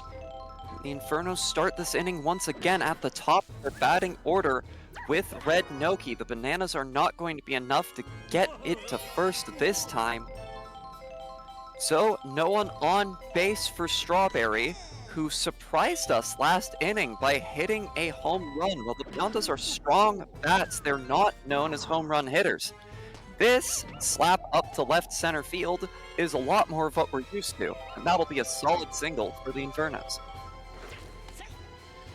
Keeping Strawberry honest on first is Captain Yoshi, but Captain Dante wants more than honesty. Captain Dante wants another homer for his team, and it barely stays in.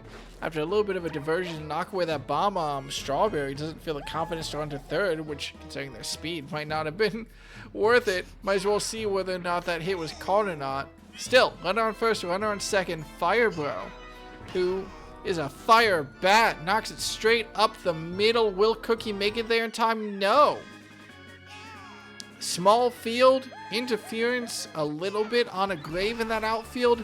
Firebro knocks one out of the park, and the scoring derby continues. 3 runs for the Infernos to increase their lead to 2-6. A 4-run lead for the Infernos. They are within 1 grand slam of the Eggs still. Drybones seeks to change that. Hit up to right field. Cookie sends it back to Wiggler to try and field it, but it is not fast enough. Drybones makes it to first. Now Otis with a well-aimed shot to center field. Bomb interference as well. We've seen so much damage from these item plays on both teams, but, well, the Infernos continue to capitalize them as Yoshi starts to tire early.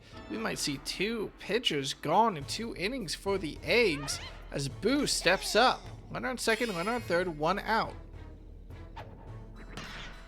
Boo taking a slap. Petey Piranha bobbles what could have been an inning-saving double play, and instead it's a 2 RBI single off that error. That'll spell the end for Yoshi's time on the mound and the end of the outfield synergy against what has been a couple of surprise slugging threats due to this field dimension. Fire saves Boo and prevents a double play once more. The item support coming in big for the Infernos. It's the preseason. It's the preseason. It's also inning 2, and the Infernos have shown up and shown out, loading the bases once again. Only 1 out now as they return back to the top of the order for the 3rd time in 2 innings, with Red Noki batting now against Yellow Magic Koopa. Yellow Magic Koopa trying to trick Noki out. PD Piranha will make the catch this time and turn it into a solo double play, diving all the way to second base to end the inning, saving the team from even a single other run, but they've still got 6 to make up. Top of the order for the Eggs, who offensively have been, well, they haven't managed to keep pace. They have been doing pretty well. King Boo, though, immediately shut down by Waluigi as that ball fails to find its way past first base. Wiggler also hits it weak. Mr. Consistency and Mr. Consistency both have trouble this day, and Wiggler needs to be bailed out by Fireball interference in order to actually make it to first. It's a strike from Cookie and the first pitch against Boo this game, followed by a charged up hit out into right center field, however you want to put it, and our first instance of ghost interference gives Wiggler enough time to run the bases. Cookie makes it to second, and that is 1 run off the deficit for the Eggs. Very generous ghost interference there, as I could have sworn that the red Noki was outside of that, well, ghost circle. And as Boo starts to tire, it's still trouble for the Eggs. They're going to have to find out who their star hitter will be for the rest of this, as Yellow Magic Koopa hits a great aim shot that will let Cookie touch home. It's another double, and maybe the preseason does continue to preseason as the lead shrinks to a 4-8 scoreline. They're within a grand slam again. It's an important metric because it tells you whether or not they can make up that tie or make up that deficit in a single play. And we will see the end of Boo's time on the mound after those 2 doubles, after the double-double. We'll bring captain, or former captain, Waluigi back up. Some outfield disruption from the Ghosts and Graves keeps Red Noki and actual captain Dante guessing a little bit out there and gives star player Magic Koopa time to run home. Bouncer successfully reaches first base off all that, and Blooper will seek to bat him further. The ball just barely runs foul, though, which might be good. A bomb was not enough to try to keep that in. But now at 2 strikes, I don't think Blooper's going to go for another bunt. No. Swing, slap, contact, it's good. Riskier to always hit it than bunt it and just advance the runner, but this time, the risk pays off. That's a run on first, runner on second. How long Waluigi decides to stay on the mound. He's known for giving up pretty quick when the going gets tough. PD Piranha with the long slap out to left field is going to run in Bouncer. Runners on the corner, still only 1 out, where the Infernos have been making surprise slugging scores. The Eggs are choosing once again to trust in small ball. Steps up to the plate. Still only 1 out now and only a 2-run separation, but tries to make that a 1-run lead as she... I thought that was foul. She barely kept it inside the park. Again, another home run going the way of the Eggs that barely manages to stay inside, and after so much, well, I admit, unwarranted insults being thrown their way, the Eggs have managed to pull into the lead in this game. The captain will finally be the second out of the inning, hitting it over to Dante in the outfield, and King Boo is the next one to make it to base off a slap to right field that Strawberry wasn't quite able to send to first in time. Didn't even try, in fact. This is going to be a long game, as now Mr. Consistency, that'll be a little bit too high, and Bananas interfere with the fielders, letting Wiggler reach first base, and now run on first, run on second, still 2 outs, but Cookie has a great chance to continue this damaging assault. Waluigi angry now, trying to put an end to this inning. 2 star pitches in a row, just wants to get Cookie out, isn't going to go for the third. Neither Fire Bro nor Shy Guy are able to find the ball as it's hit right up center. The bases are loaded, and Waluigi says that's someone else's problem. And that is a bit of disaster for the Infernos, as Waluigi's irresponsibility puts him into the right field position and breaks up team chemistry in the outfield. That means that there's a lack of chemistry now for both teams. At least the Infernos have the advantage of being center field and left field compatible. The Eggs have nothing, but we'll see how much that matters, as the Eggs still have bases loaded with 2 outs and Bouncer with an opportunity to send this ball even further. Scrapes out of the... It's 11-8, and we're still in the top of the 3rd inning, Willie. The baseball will continue until morale improves. 11-8. Holy shit. This has got to be the highest scoring game this quick that we've had in Grand Slam Galaxy history. As Blooper now tries to keep the magic going with a star pitch, forces the bobble off Shy Guy. Waluigi, you got to go for it, man. Pay attention. That means that star hit, that bobble will be 3 more runs. Turned from a 6-run deficit to a 6-run lead in 1 inning for the Eggs. I think this is the highest scoring inning we have ever seen.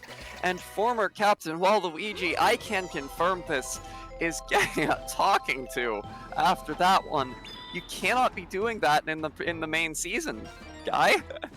The damage continues as PD Piranha launches a star hit. Won't be good for a home run that we know he's capable of, but will still be good enough to drive in another run. 7-run lead now for the Eggs as Strawberry starts to tire on the mound.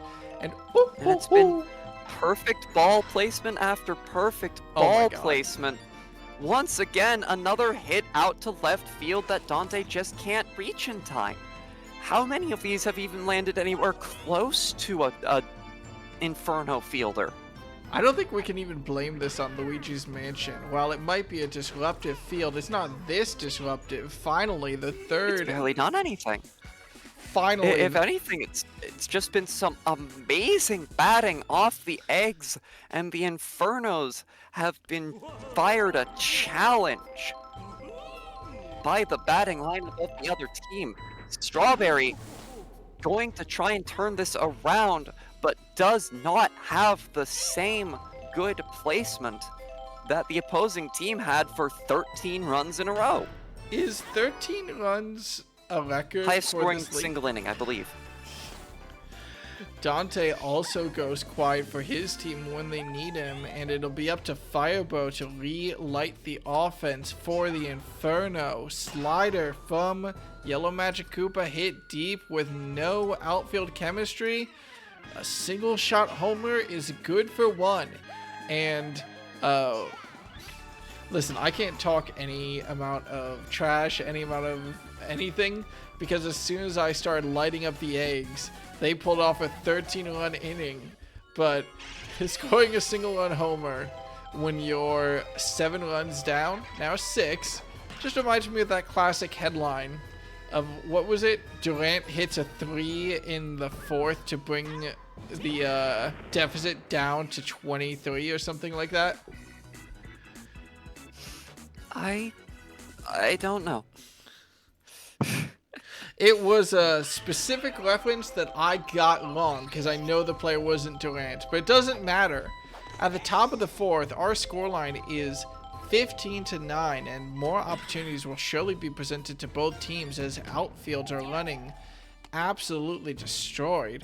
King Boo manages to hit a good single in order to reach base now, and Wiggler will see if he can capitalize off of a very tired Strawberry. Strawberry still pitching fastballs as he's known to do. All the Piantas have a pretty good fastball arm, if not a lot in their pitching repertoire aside from that. Firebro finally in position to reel one in. The fielding has just not been there for the Infernos so far this game. other than the one inning they have scoreless. And we might see it again, some slow running from Noki. Someone expected to be a fast outfield player is not going to be enough. Yeah. Good catch, Firebro. Why don't you try pitching for a change? And again, oh, excellent come around. Pitcher's blessing finally shows up in Grand Slam Galaxy again as off that bat, the Inferno managed to pull a double play and at least keep the eggs silent this inning. The crazy thing is a 6 run in the 4th inning means nothing in this game. 6 run lead in the 4th inning means nothing in this game. The Infernos are having a little bit of trouble now, but they also had a 6 run lead in the 3rd inning. Oh god.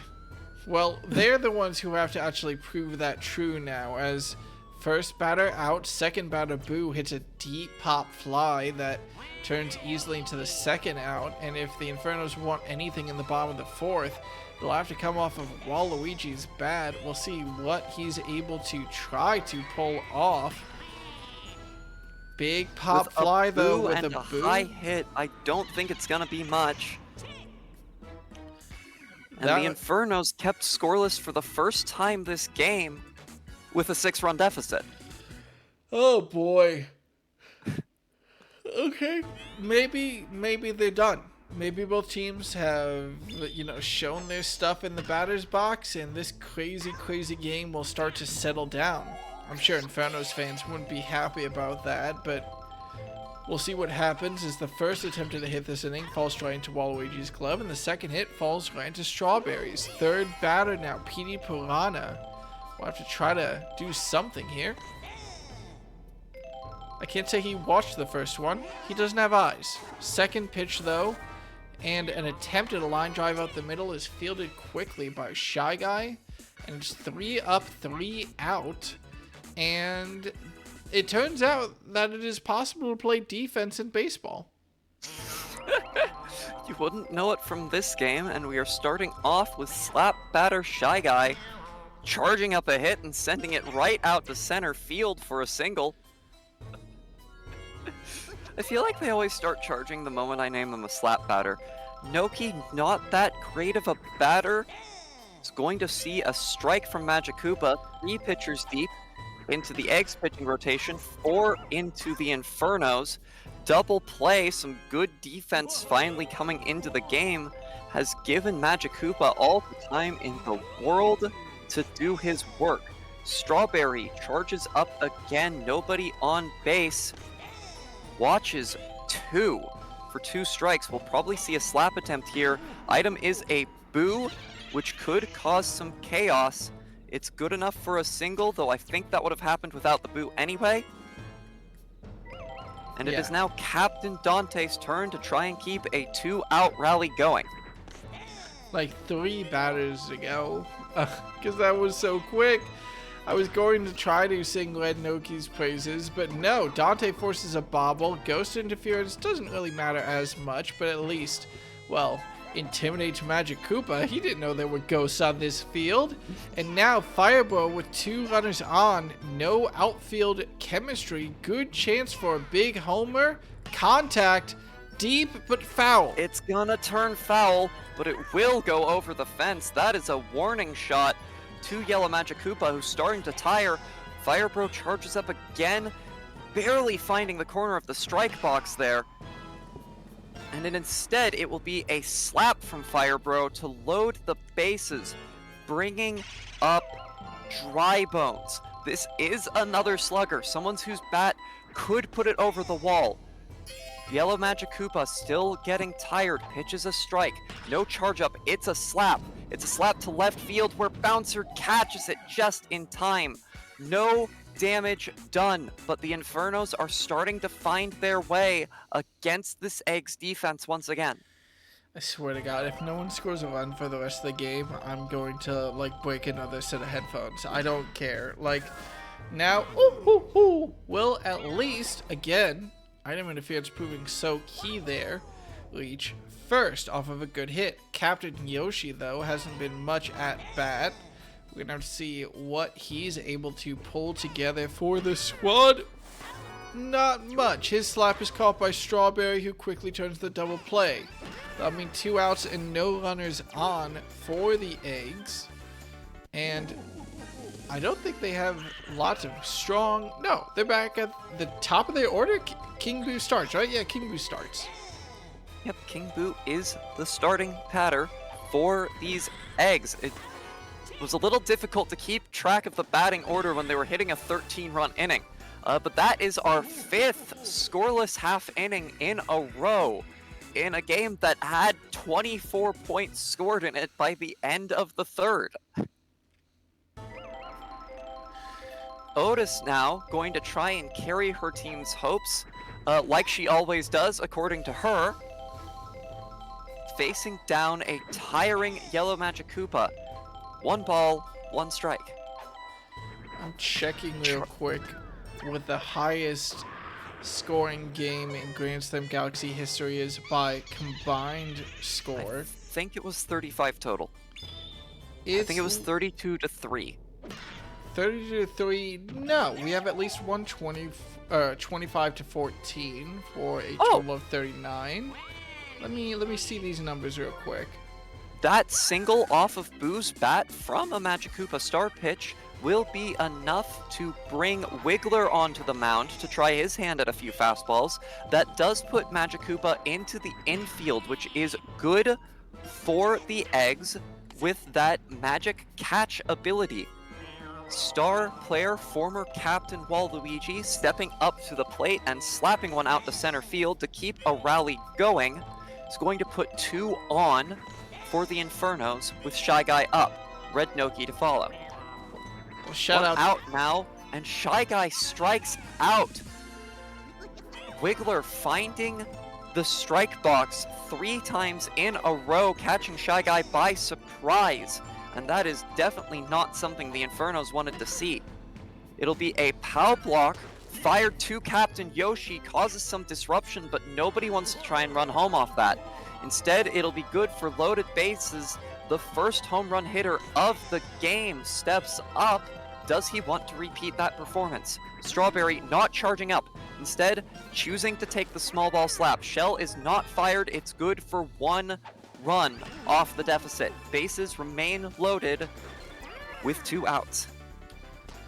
And any damage that the had to double check there, Infernos continue to pile on is nice. It does mean that we've not seen the end of the scoring, but Magic Koopa in that key second base position wheels in a clean ball and manages to end the damage at a butter stick. 15-10 heading into the 7th, and I can confirm that the highest scoring game in terms of total runs scored was that 14-25 scoreline.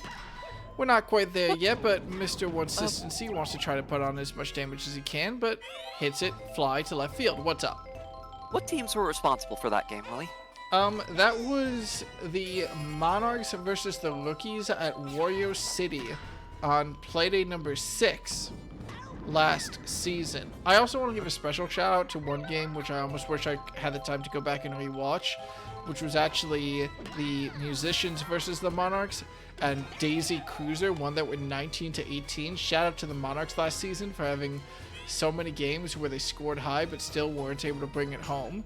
Now 15-10 still here in the present at the top of the 7th, and if the Eggs want... The Shy Guy Bobble is unable to end the inning, Lord. and oh no, that's in. That is a fair ball. It will keep Magic Koopa contained at 3rd. That was almost a nasty one off the bat of Bouncer, but so far the lead has not lengthened for the Eggs. Fireball is proving to actually be a very effective relief pitcher here as Blooper tries to knock a fastball but is caught out by Shy Guy, who someone has to check that little guy's glove for like some sort of magic device in it. We here at the responsible Grand Slam Galaxy do not approve of using magic or technology to reel in hits. We believe in good, honest baseball. We're Two putting a black strikes box. immediately from Wiggler, staying strong on that pitcher's mound with some unexpected relieving prowess from both of the current pitchers in this game. It's not going to be enough to keep Fire Bro off base, and I don't know if anyone was expecting for it to. But it did keep Fire Bro from charging up a big hit out to left field like this one. However, Dry Bones just doesn't quite have it the way Fire Bro does, and it will still be fielded by Bouncer for an out. Boo, not a good item to help in a situation like that. If the Inferno want to make a comeback, well, we were talking about high scores, but now is the time. Looks like Otis is up to the challenge. It's a good, well-aimed hit to the back of center left. Manages to get a double. Runner on second, runner on third, and it'll be up to Boo to try to bring those runners in. There's one out now, so a little bit less of a risk unless he hits into a double play like that. Piranha Plant and Yellow Magic Koopa clean up the inning and stop the Infernos from shrinking that 5-run deficit. It's a story of relievers here, Willie. A 5-run lead might seem secure, but the moment either of these pitchers stumbles could spell the end of that team's hopes in this game. Ghost and item interference allows PD Piranha to turn a single into a double, and steps up to the plate. You do not expect a runner as slow as PD Piranha to get a double. You expect either a home run, a single, or not much at all. Meanwhile, though, he's not fast enough to escape that double play as I'm trying so hard not to peek the mic when I say her name. Manages to slap it right into Strawberry's glove, and that double play will clear the bases for the Eggs and Infernos. A lot less danger now. No danger in this inning, at least, as that hit from Yoshi is fielded quickly by Red Noki. And it is just at the end of the lineup where we find ourselves. Batter number 8 for the Infernos, former captain Waluigi.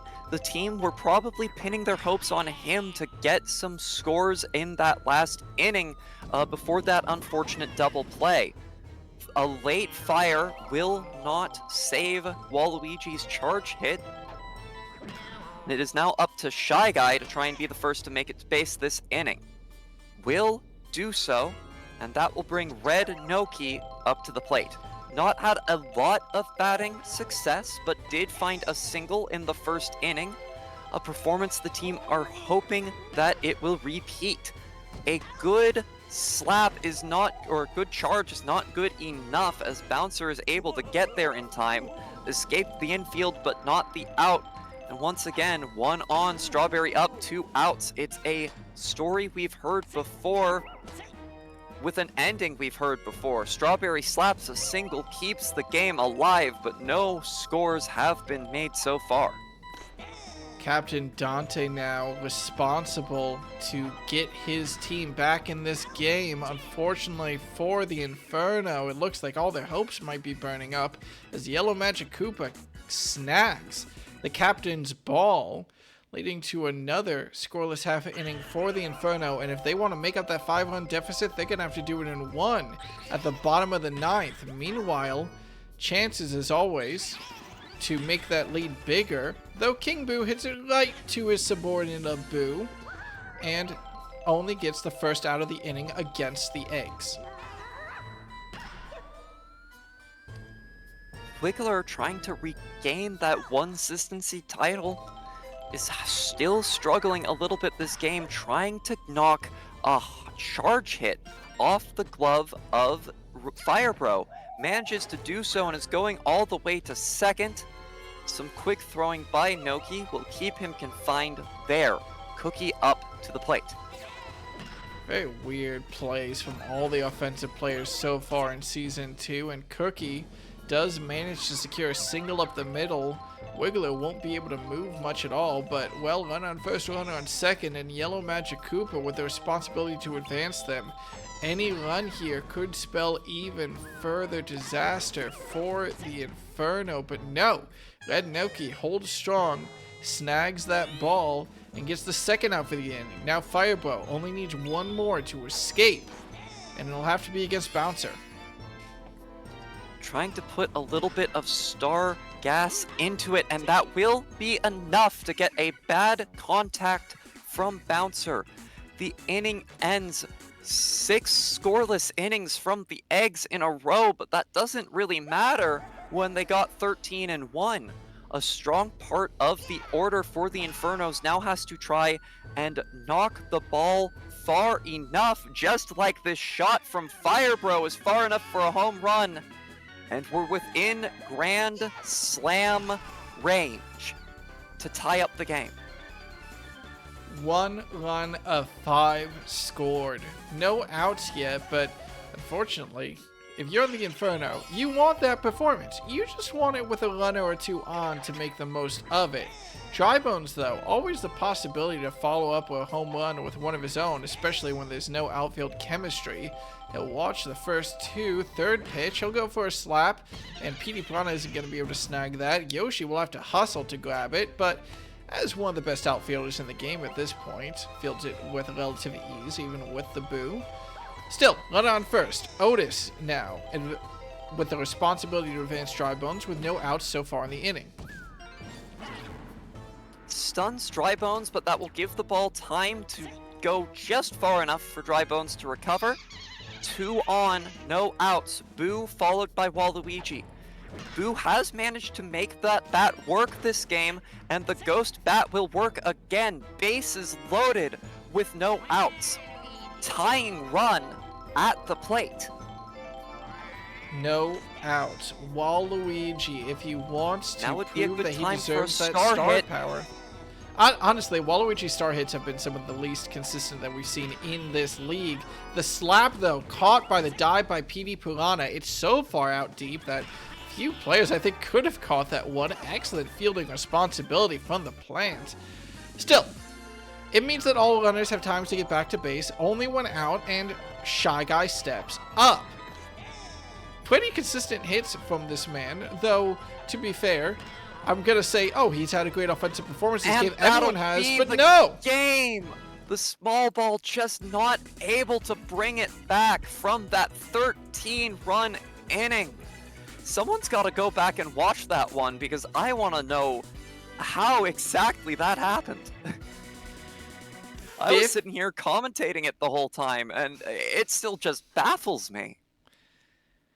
15-11 scoreline. The first double-digit game for both teams in this season, and while the Infernos more than made their mark last playday off of a massive inning, the Eggs proved that they're able to do just the same and take this preseason game home. MVP honors to, if I believe what might be the first time in her career. Not a lot of shade on her for that, though, coming off of the stacked rookies squad. And it's the Eggs who take this victory. Now, a lot to digest here. When the Infernos game happened last time, I said excellent offensive performance. Let's see if they're able to replicate it, though, across multiple games.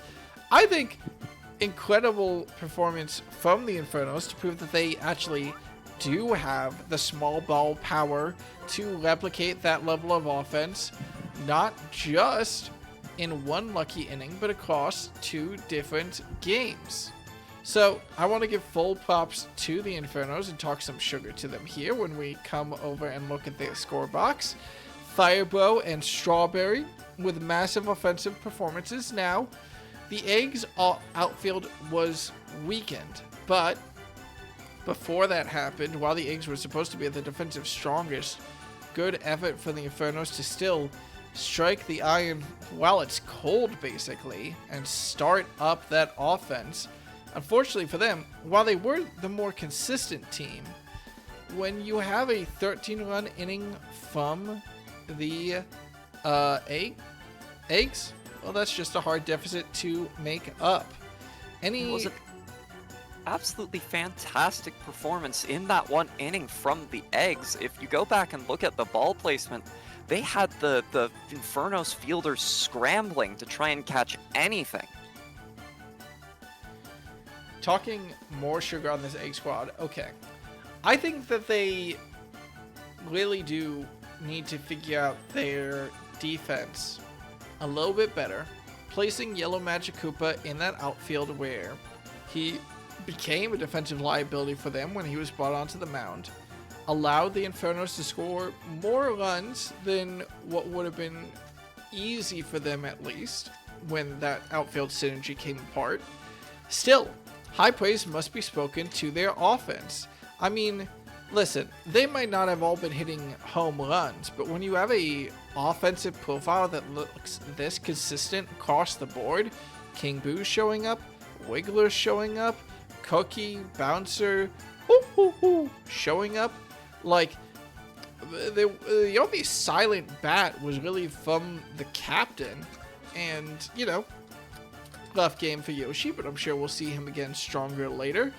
All in all, a very excellent, consistent game from the Eggs, which speaks well of their chances, I think, going into this regular season. What is your opinion now about both these teams in this matchup as they close out their preseason?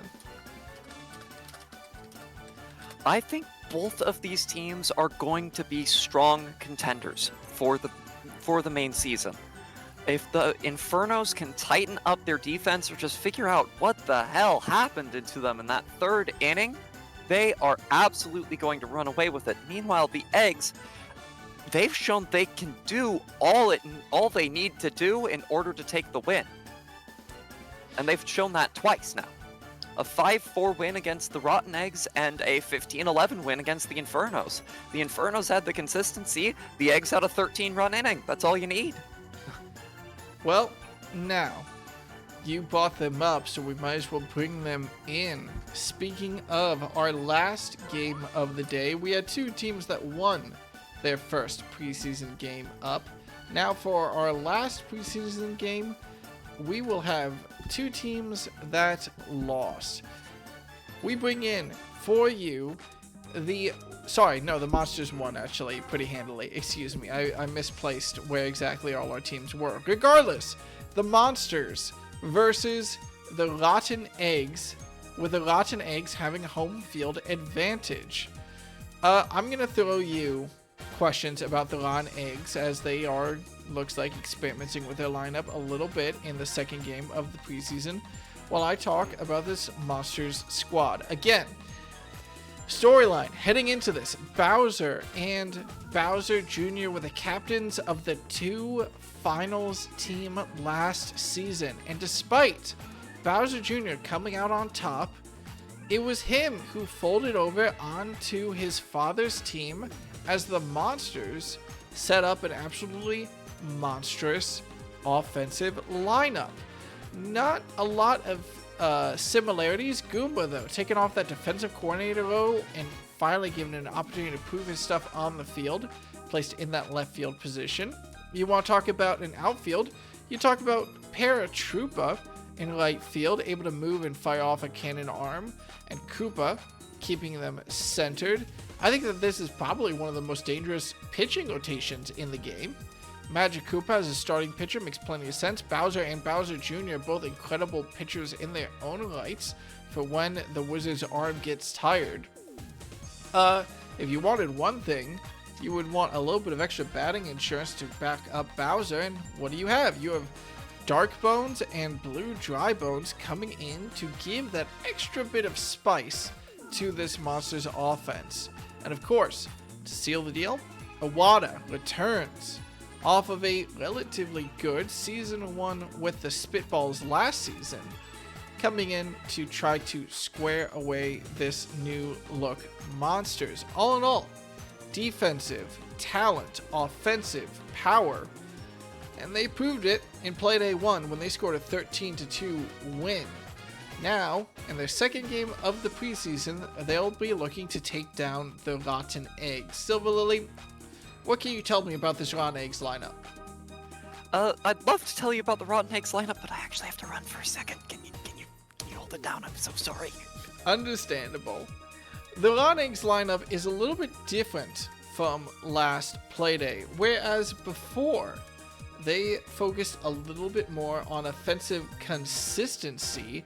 They've actually batted two of their most offensively consistent players in both the Yellow Pianta and Yellow Toad, YP and YT, sitting on the bench as Baby Mario sees his debut on this team, and Seeker, an ex-Monsters employee, find himself in right field for the Ron Eggs squad. Thermite, also an ex-Monsters employee. Actually, gotta point it out now, that's three players that were on that Monsters squad. Thermite, Seeker, and Salamander in center field, right field, and second base respectively. Coming up and trying to form a defensive core for the Ron Eggs. Now, of course, the Ron Eggs, the big question. Three captain tier players on this team can lead to a lot of box politics, as the three of them jockey for a little bit of political power in the clubhouse. For now, Birdo, despite her, let's just say, not great first season, heads this squad. Mario and Wario, of course, will have to be kept in utter balance. Those politics could fall out at any given point. Only teammates Birdo brought along with her, Statler and Yellow Shy Guy, both remaining on the field. It looks like the Bows will be looking to lean more into that defensive side of them, see if that turns out well against an ever-dangerous Monster squad. And if there's one field to try it on, it's the field they've chosen as their home for this game, Daisy Cruiser, a slugger's paradise. Maybe not as much as other places like Wario City, but still with a smaller field with the ability for everything to go wrong with fish flopping in the outfield.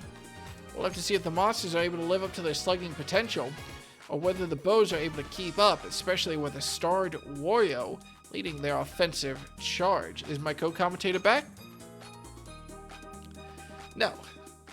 We'll see now as Playday 2 of the preseason and the preseason itself comes to a close. The Monsters take on the Bows in what should be a very offensively dangerous game on Daisy Cruiser.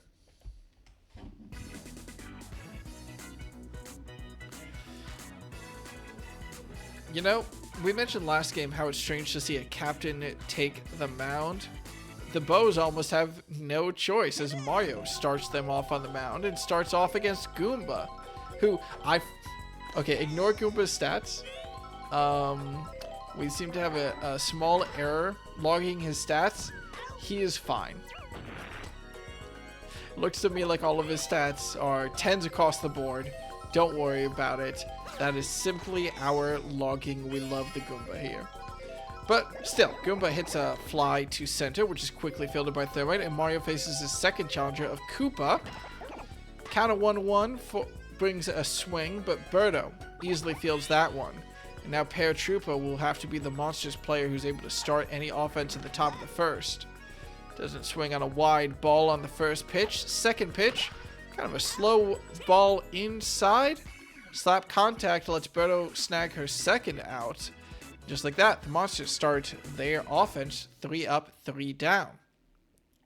The Bows, very front-loaded offense, it has to be said, and we'll have to see whether or not that holds power for them here, as the captain, Birdo, is the first one at the plate to challenge Magic Koopa. Deep slider challenged, but easily fielded by Bowser. Brought back a little bit, but more than enough to secure the out on the captain. Now, Yellow Shy Guy. A little bit of a charge, a little bit of a good hit, and he's going to be the first batter to actually touch the sandbags here in this game with a good single. Statler, also looking to prove his worth on this team, will watch a slow ball on the inside and adjust for pitch number 2. Another slow ball, this time straight down the middle, but Statler hits it straight to Bowser, and while it might not have been as clean, the result is the same. 3 batters, 3 outs for both teams here in the first inning. Welcome back, Silver Lily. I'm glad to be back, Willie. Sorry to run on you like that. Needed to get some more water and set up a couple of things for a few minutes from now. Well, now, Bowser Jr., fourth batter in the lineup, first batter of this inning. Grounds out to Birdo, who's been responsible for 3 of the outs so far. And Dark Bones is the first batter for the Monsters to see any success. Hitting a good single with that ball out to right field. Captain Bowser stepping up to the plate now, facing down longtime rival Mario. We'll see if he can find much success here. He's watched 2 balls so far. Charged, good plate discipline has seen him rack up a full count of balls, not strikes.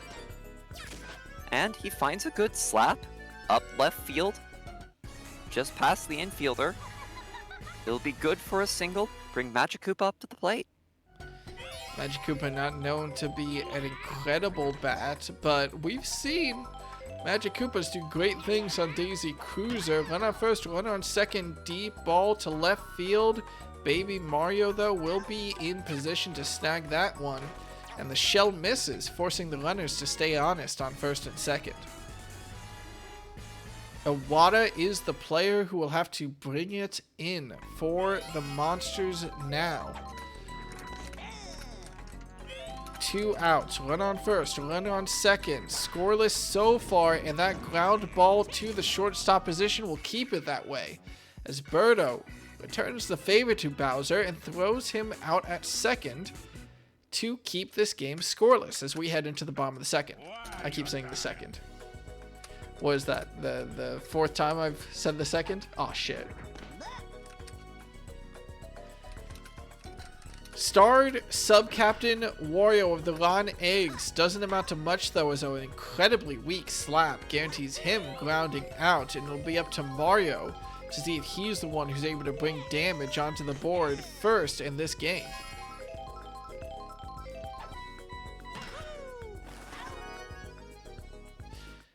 Will not be doing so. Slapping it right over to Bowser at second base. And both teams so far determined to keep each other scoreless. 2 outs now, but whereas the Monsters managed to get 2 runners on, the Ron Eggs didn't manage anything until at least Thermite gets a good slap and gets himself on base, and Salamander will look to make a mark against his former squad if he can manage it. No item support though, so we'll see what the man in red can do. Line drive does at least find purchase, getting him a single, but with Baby Mario up next, we'll have to see whether or not... Well, Baby Mario was kind of a weak part of the Fire Eggs offense last season. We'll see what he can do here.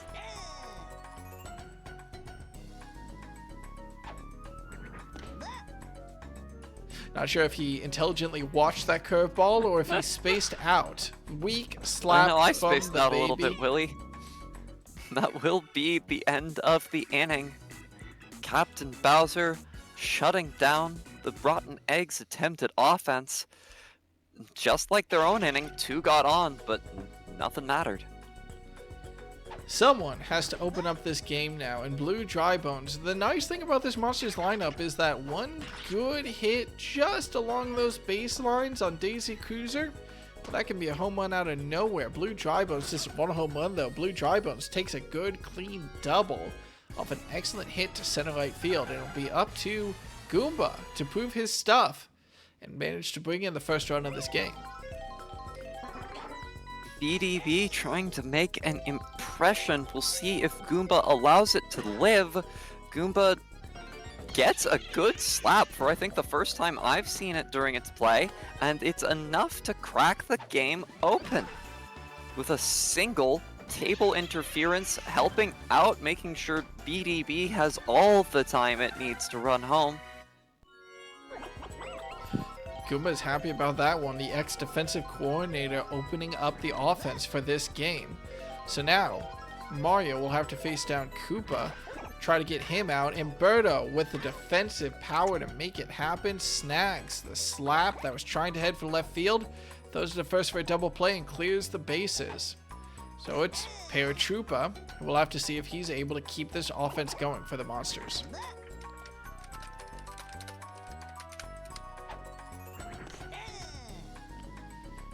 Two strikes and a ball against him. Pitch, strike out. striking out. I was gonna say hoping to replicate just some of the success his sister saw on the Revenge today, but no luck here. The Rotten Eggs will be the first to let up a point, but they do hold the Monsters to 1 for the inning. Now it's up to Seeker to follow up after Paratroopa had trouble. Wow, an excellently hit ball just barely soars over the head of Bowser Jr. And that'll put a runner on first for Captain Birdo, charging. But we'll have to find a way around Magic Koopa's curveballs if she wants any damage. Hits a slider clean out to center left. Bobble? Item interference from the banana is gonna be enough to give Seeker time to run to third. Now it is Yellow Shy Guy stepping up to the plate, trying to get a good slap that'll bring Seeker home. Takes the first ball he sees, slaps it right up the center, gets a good single. 1 in, 2 on, no outs.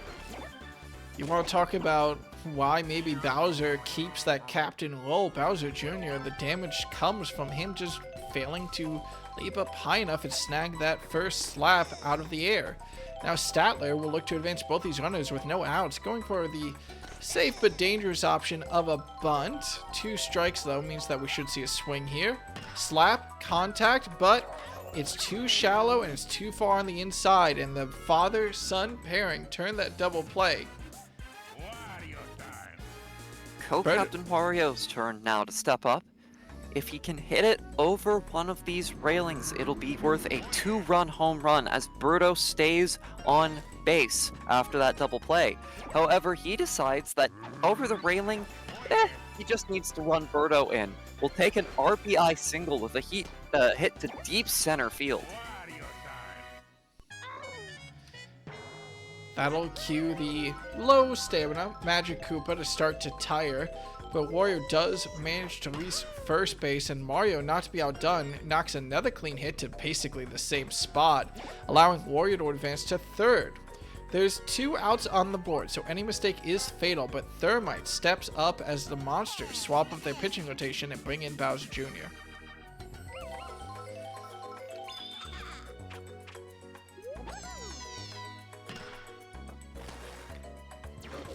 Bowser Jr.'s star pitch will be enough to secure the 3rd out, just barely preventing another score from the Rotten Eggs. And now they have the 1-run lead heading into the 4th inning. 1-2 scoreline. Bowser Jr., who was just brought into pitch, now brought to the plate to face down against Mario. And an excellent slap to another table, though Thermite is able to snag this one before the interference comes into play. Talk about magic gloves. How did Thermite catch that? I think he burned straight through the table. Regardless, it's a run on first for the Monsters, as Dark Bones is always a home run potential hitter. Settles for deep. Will not hit it this time, but does hit it deep enough to be worth a double. Bowser Jr. decides not to risk trying to run home, will remain on third, but 2 runners in scoring position for Captain Bowser. Do we see our first home run of the game? We're gonna see our first home run attempt, and it's good. A go-ahead 3-run home run out of right center field. Thermite and Seeker unable to make the catch on that one. Saw it flying over his head. Captain Bowser happy about that one. And now at the top of the 4th, the Monsters offense comes alive in proper focus. One relief for the Bows is that it'll be a while before Captain Bowser comes back, but that just means that they have a lot of outs to go in order to even start worrying about that. A bobble from Seeker allows Iwata to get a double off that error. And that means that the Monsters find themselves once again in scoring position while Blue Drybone steps to the plate. BDB stares down 1 strike from Mario. Oh my god. Goes to Star Swing at the 2nd, but still misses. charges up for the third and is trying to hit it deep into the outfield, but Baby Mario is there in time to cover for his adult self, and BDB goes back to the dugout. Top of the order, back to the dugout. Goomba hits a slap right to Birdo, who's proven so key in that shortstop position. It's not a huge lead. 2 runs. Not a lot in Grand Slam Galaxy. I feel like that should almost become my slogan at this point. I say it so often. But Salamander looks to start this offense and will have a little bit of trouble with it. It's a good deep hit, but the pop fly is easily fielded by Koopa. At least to the first out of this inning. No item support to break up the buddy jump. Not that one was needed, I guess, to break up the easy catch. It's going to mean it's now up to Baby Mario with a good high slap over the heads of both infielders, letting him get to first. Seeker stepping up to the plate now. Charging, but good plate discipline. He watches that ball, probably would have been bad contact. Watches a second. Bowser Jr. trying to trick him out, not having a lot of luck. Gonna go for the paintball.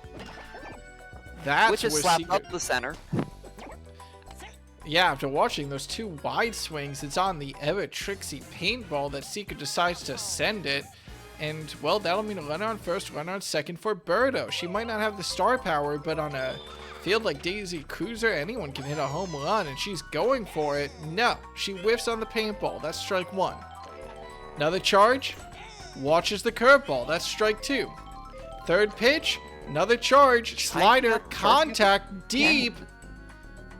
But Goomba and Koopa are there and do make the catch. Wasn't expecting to see a third charge. Usually most batters, once they get the first 2 strikes, they don't want to risk it. Birdo says she does and is almost paid off handsomely, but instead it will be Green Koopa, with a little help from Goomba, jumping up in order to secure that ball. Now it's Yellow Shy Guy. The Shy Guys have proven to be ever reliable slap hitters so far in Season 2, but, well, a charge hit. He knows that he's got 2 runners on and someone needs to bring them home. With 2 strikes, though, slider, star hit, but it's right to Goomba, who makes that catch and ends the Ron Eggs attempt at some offense in the 4th. The Monsters will hang on to a 2-run lead heading into the 5th.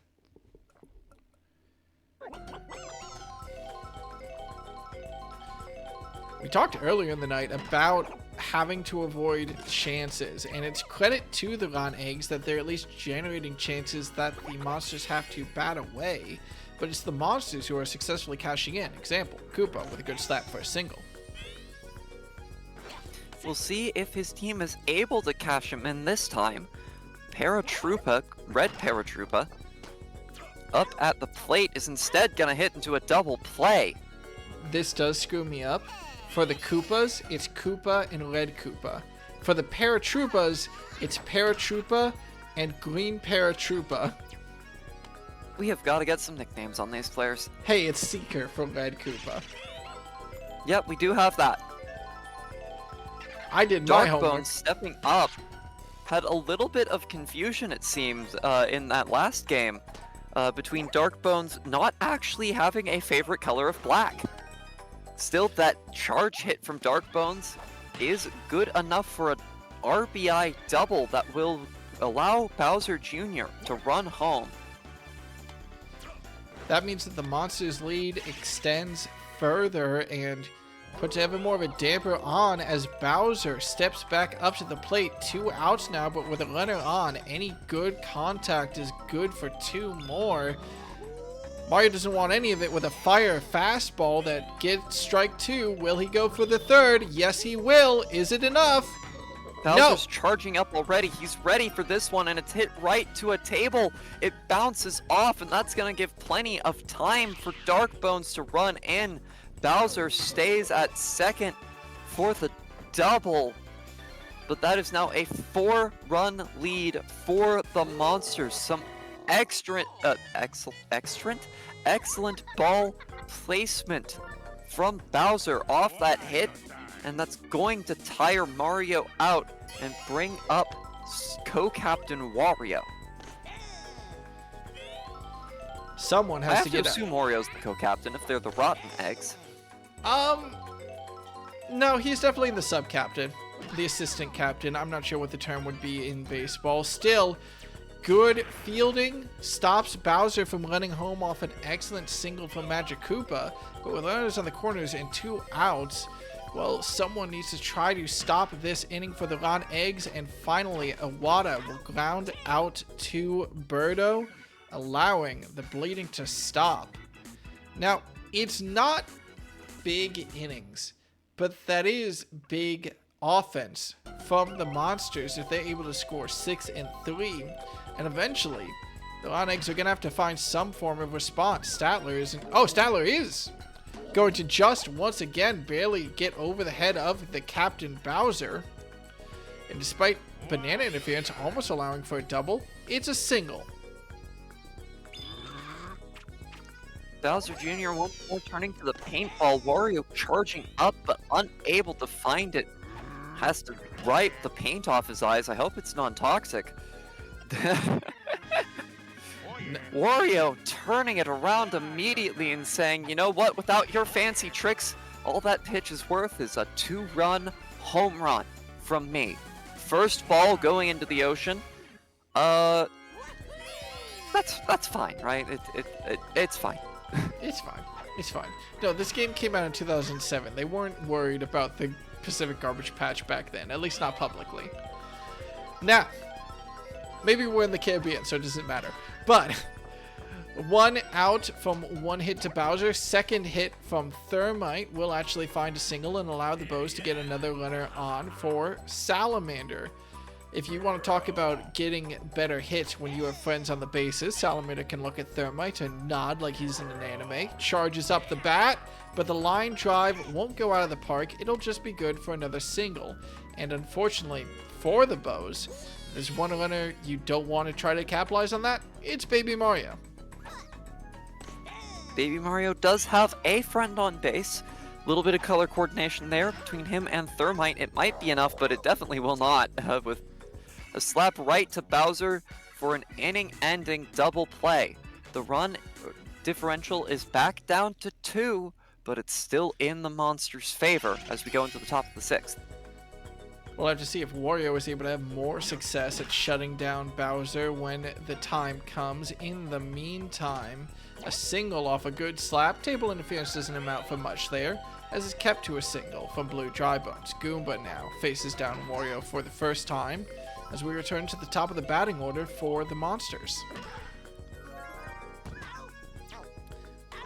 And Birdo hoovering in that ball in order to turn the double play is going to leave Koopa all alone. The diving catch from Salamander, even on the invisible ball, ending the inning and keeping the Monsters scoreless for the first time since the 2nd.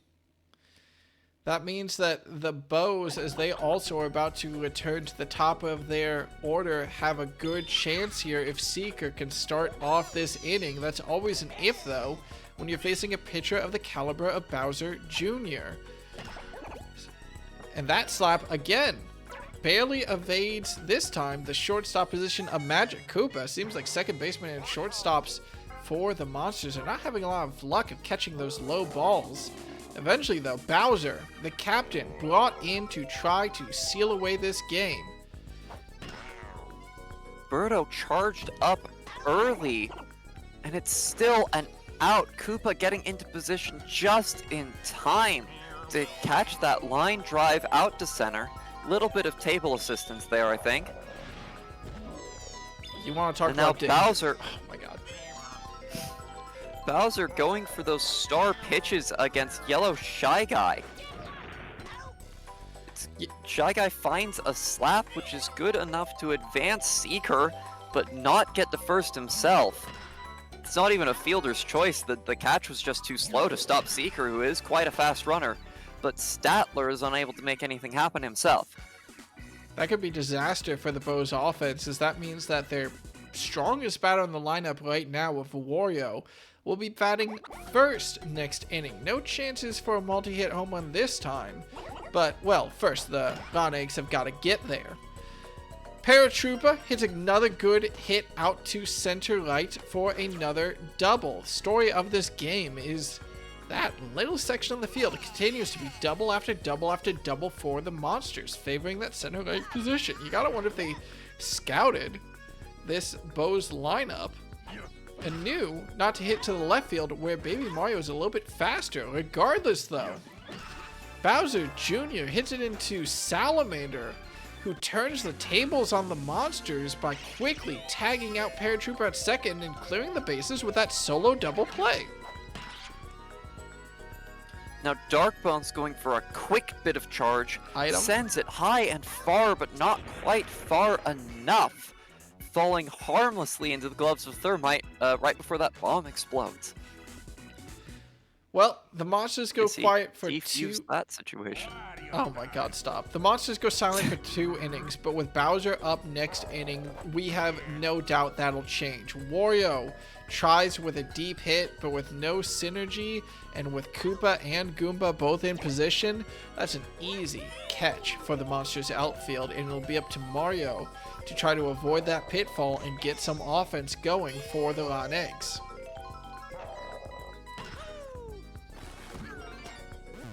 Pow block means nothing to Paratrooper, who with a cannon of an arm throws out Mario at first. And that means that both Wario and Mario back to back get nothing going for their team. And with Thermite being caught out by Magic Koopa at shortstop reeling in that ball, that means that it'll be 3 up, 3 out when they're 2 down. And the monsters in position to capitalize, with Bowser up next. Now, Bowser can only do 1 run worth of damage here. The Rotten Eggs can at least be glad for that. They need to keep this lead as small as possible. And Seeker's going to do just that. A good bit of team play there. Wario getting not the best contact off of Bowser's bat. And Seeker rushing over right where he needed to be to turn the out. With the added Salamander catch and throw to first to get the out on Magic Koopa, what could have been a very threatening Monsters inning evaporates. 3 up, 3 down, just like that. Now the responsibility is still on the Bows to capitalize on this. They head into a weaker section of their batting order. Sure, Salamander is up, but he hasn't exactly hit bombs so far this game. And after him, Baby Mario, who is known to be, let's just say, an offensive liability. He was brought onto the squad for his outfield potential. Though with Salamander immediately having his line drive attempt caught out by Magic Koopa, it's not looking great for the Rotten Eggs this inning. It might even be best for them if they're a quick 3 up, 3 out. Just to keep their good bats fresh. Though I'm certain that the Rotten Eggs fans would like to see a good 2-out rally. That's a lot to stake your hopes on. Might be better just to keep Birdo up and waiting in the wings. Instead, Seeker does find that hit, sends it up center for the slap. Birdo has hit home runs before. It could be a tying home run here. And I know the Rotten Eggs would be happy enough with that. She strikes out looking, not strikes out, but strikes looking and strikes swinging, finds the third. She's not going to strike out. Pow block, is it going to get fired? It is, but it's late. I think it's a 4 up, 3 down inning for the Rotten Eggs. Okay. Only saving grace for the Bows. They are technically in maybe the best spot for their batting order because Wario, who should be their star batter, is the 3rd batter next inning. He will see the plate no matter what and hopefully with a runner on for them. But if they want that to matter, they have to stop this monster's offense first as it hits back to the top of its batting order. Blue Drybones with a good single. Goomba follows it up with a very good single of his own. Runner on first, runner on second, no outs. And it is Koopa stepping up now, trying to drive his team further up the line. A good slap to left field.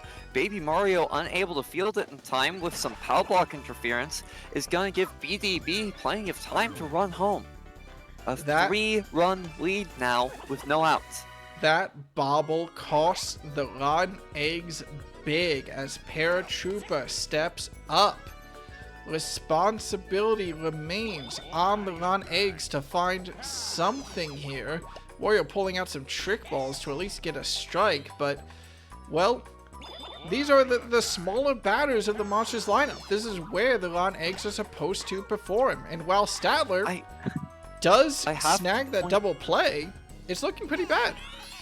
I have to point out, because we did see a flash of it when Wario threw back in order to try and stop any sort of steal advance. Any sort of steal advancing from second to third. Wario and Birdo, the co-captains of this team, do not like each other. Dark Bones with a good slap up the middle as well, and while the Bows needed 2 runs to bring this game back, it's the Monsters who score 2 in the top of the 9th to double their lead. And it's looking pretty bad for any sort of, Ron Eggs comeback, as Bowser has the chance to ice this game with a big homer. Contact, but no. Birdo at least keeps the hopes for the Ron Eggs alive. 4-run deficit to make up, even if the best possible thing happens for them. And it's a Shy Guy single, Statler single, Wario home run. They'll still be 1 in the hole. Well, Shy Guy's looking for that single right away and does find it. I wish him the best of luck. He also gets to first base. Which is also Statler now. Facing down Bowser. Good slap. That's a good single. Item interference misses, but it's good enough.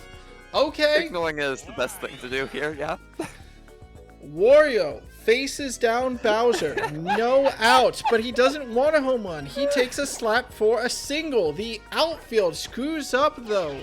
Koopa missing his chance, and it allows Yellow Shy Guy to at least touch home.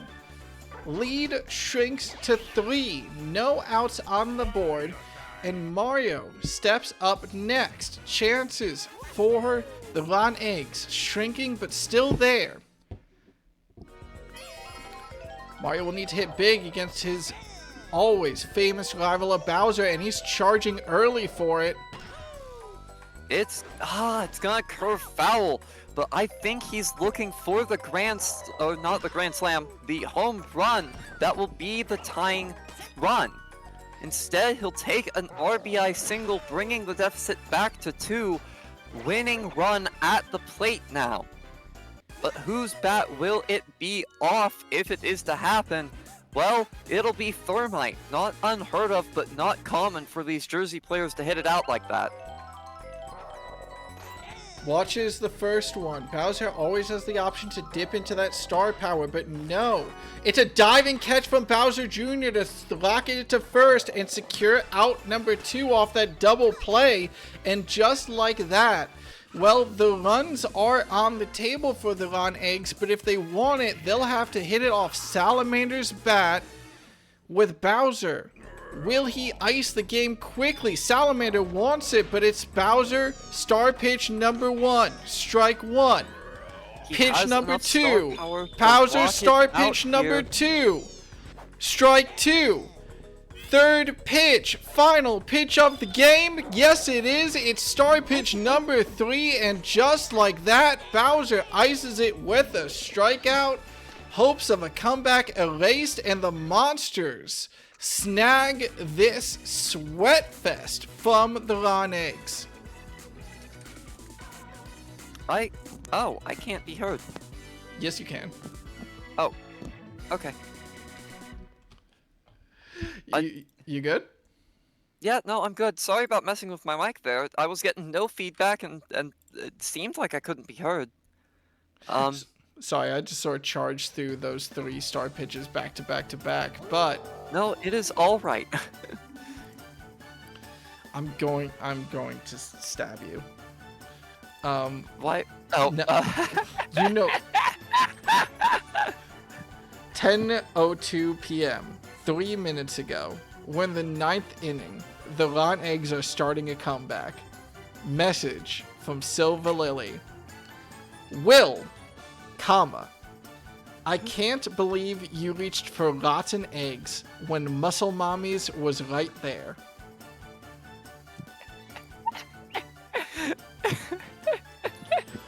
My heart is broken twice tonight as the rotten eggs fall in an absolute barn burner of a game. It's been a fantastic end of this preseason, but it's the Monsters who secure both games in their preseasons and secure this game with an 8-6 scoreline off an excellent showing from their captain, Bowser, who continues to be an absolute batting menace in this league. When it gets down to it, it really just was that one 3-run inning that made the difference in this game. If you look at everything past the 4th inning, you see hit for hit, bat for bat matching of the Rotten Eggs to the Monsters. Every time the Monsters would get 2 runs, the Rotten Eggs responded with 2 runs. But because that 4th inning turned a 1-run deficit into a 2-run lead, they weren't able to get the game back under control, and they end up falling 0-2 in the preseason in 2 incredibly close games. I think we have a league of contenders here, Willie. It's looking like a close one. After a tepid Playday number 1, the only close game being the Rotten Eggs game, as they fell to the Eggs 4-5. This Playday was an absolute masterclass of Mario Baseball, as we have 4 absolutely heart-pounding games back to back to back. Let's talk about the last 2 teams to show up in this Playday.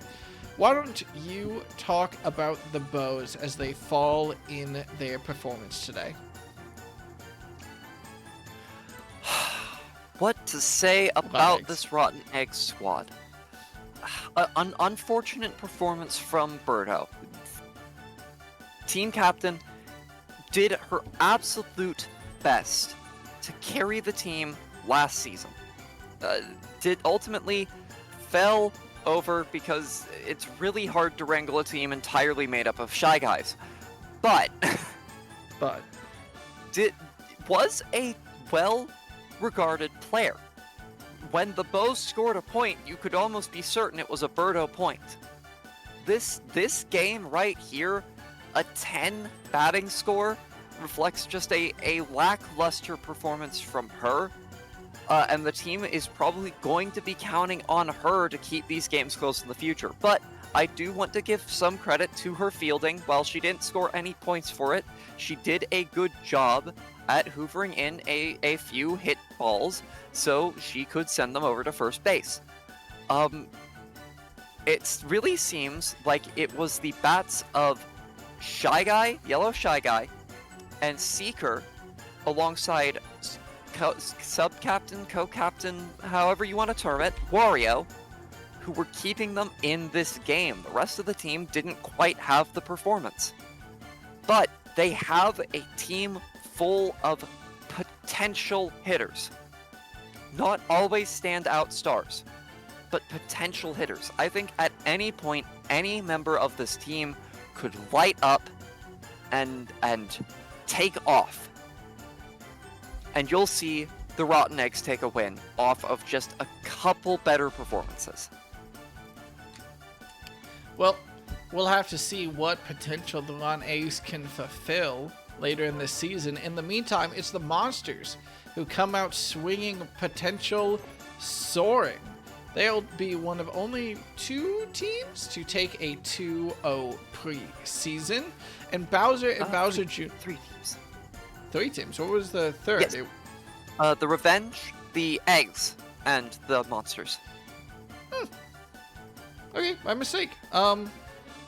Still, the Monsters take the 2-0 preseason, and it looks like Bowser and Bowser Jr. are fitting together on this squad very nicely. Consistent bats from Goomba, from Koopa, from Paratrooper, perfectly setting up the captain later in the batting order of Bowser to knock those home.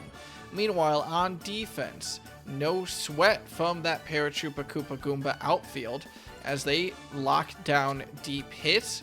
While there's a little bit of trouble with some balls hitting just above the shortstop and second baseman's head, Bowser Jr., Bowser, and when he's sent back there, Magic Koopa are having relatively good success on the infield. And it looks to me like the big challenge for teams going forward will be finding the weakness in this Monsters squad as they're looking solid offensively, solid defensively, and solid heading into the regular season. Ladies and gentlemen, I thank you for joining us on Playday 2 of the preseason of Grand Slam Galaxy. We will be back next week on Tuesday at the same time when the regular season for Grand Slam Galaxy kicks off. Until then, do you have any closing thoughts, Silver Lily? I never do, Willie. I never do. I'm looking forward to this season. I really do think we have a team of contenders. I think we're going to see some adjustments, maybe even some trades right before the season starts. But I think, despite having 3 2-0 teams, each of those teams showed in one way or another that they are mortal. The Monsters and the Eggs and the Revenge, all 3 had close games at least once during the playday, if not twice. With that, I have been your commentator and commissioner of the league, Willie or won't he? As always, I thank my co-commentator, Silver Lily, for joining me. We here at Grand Slam Galaxy will see you at our next broadcast next week. And until then, sayonara, everyone, and play ball. Good night, everyone.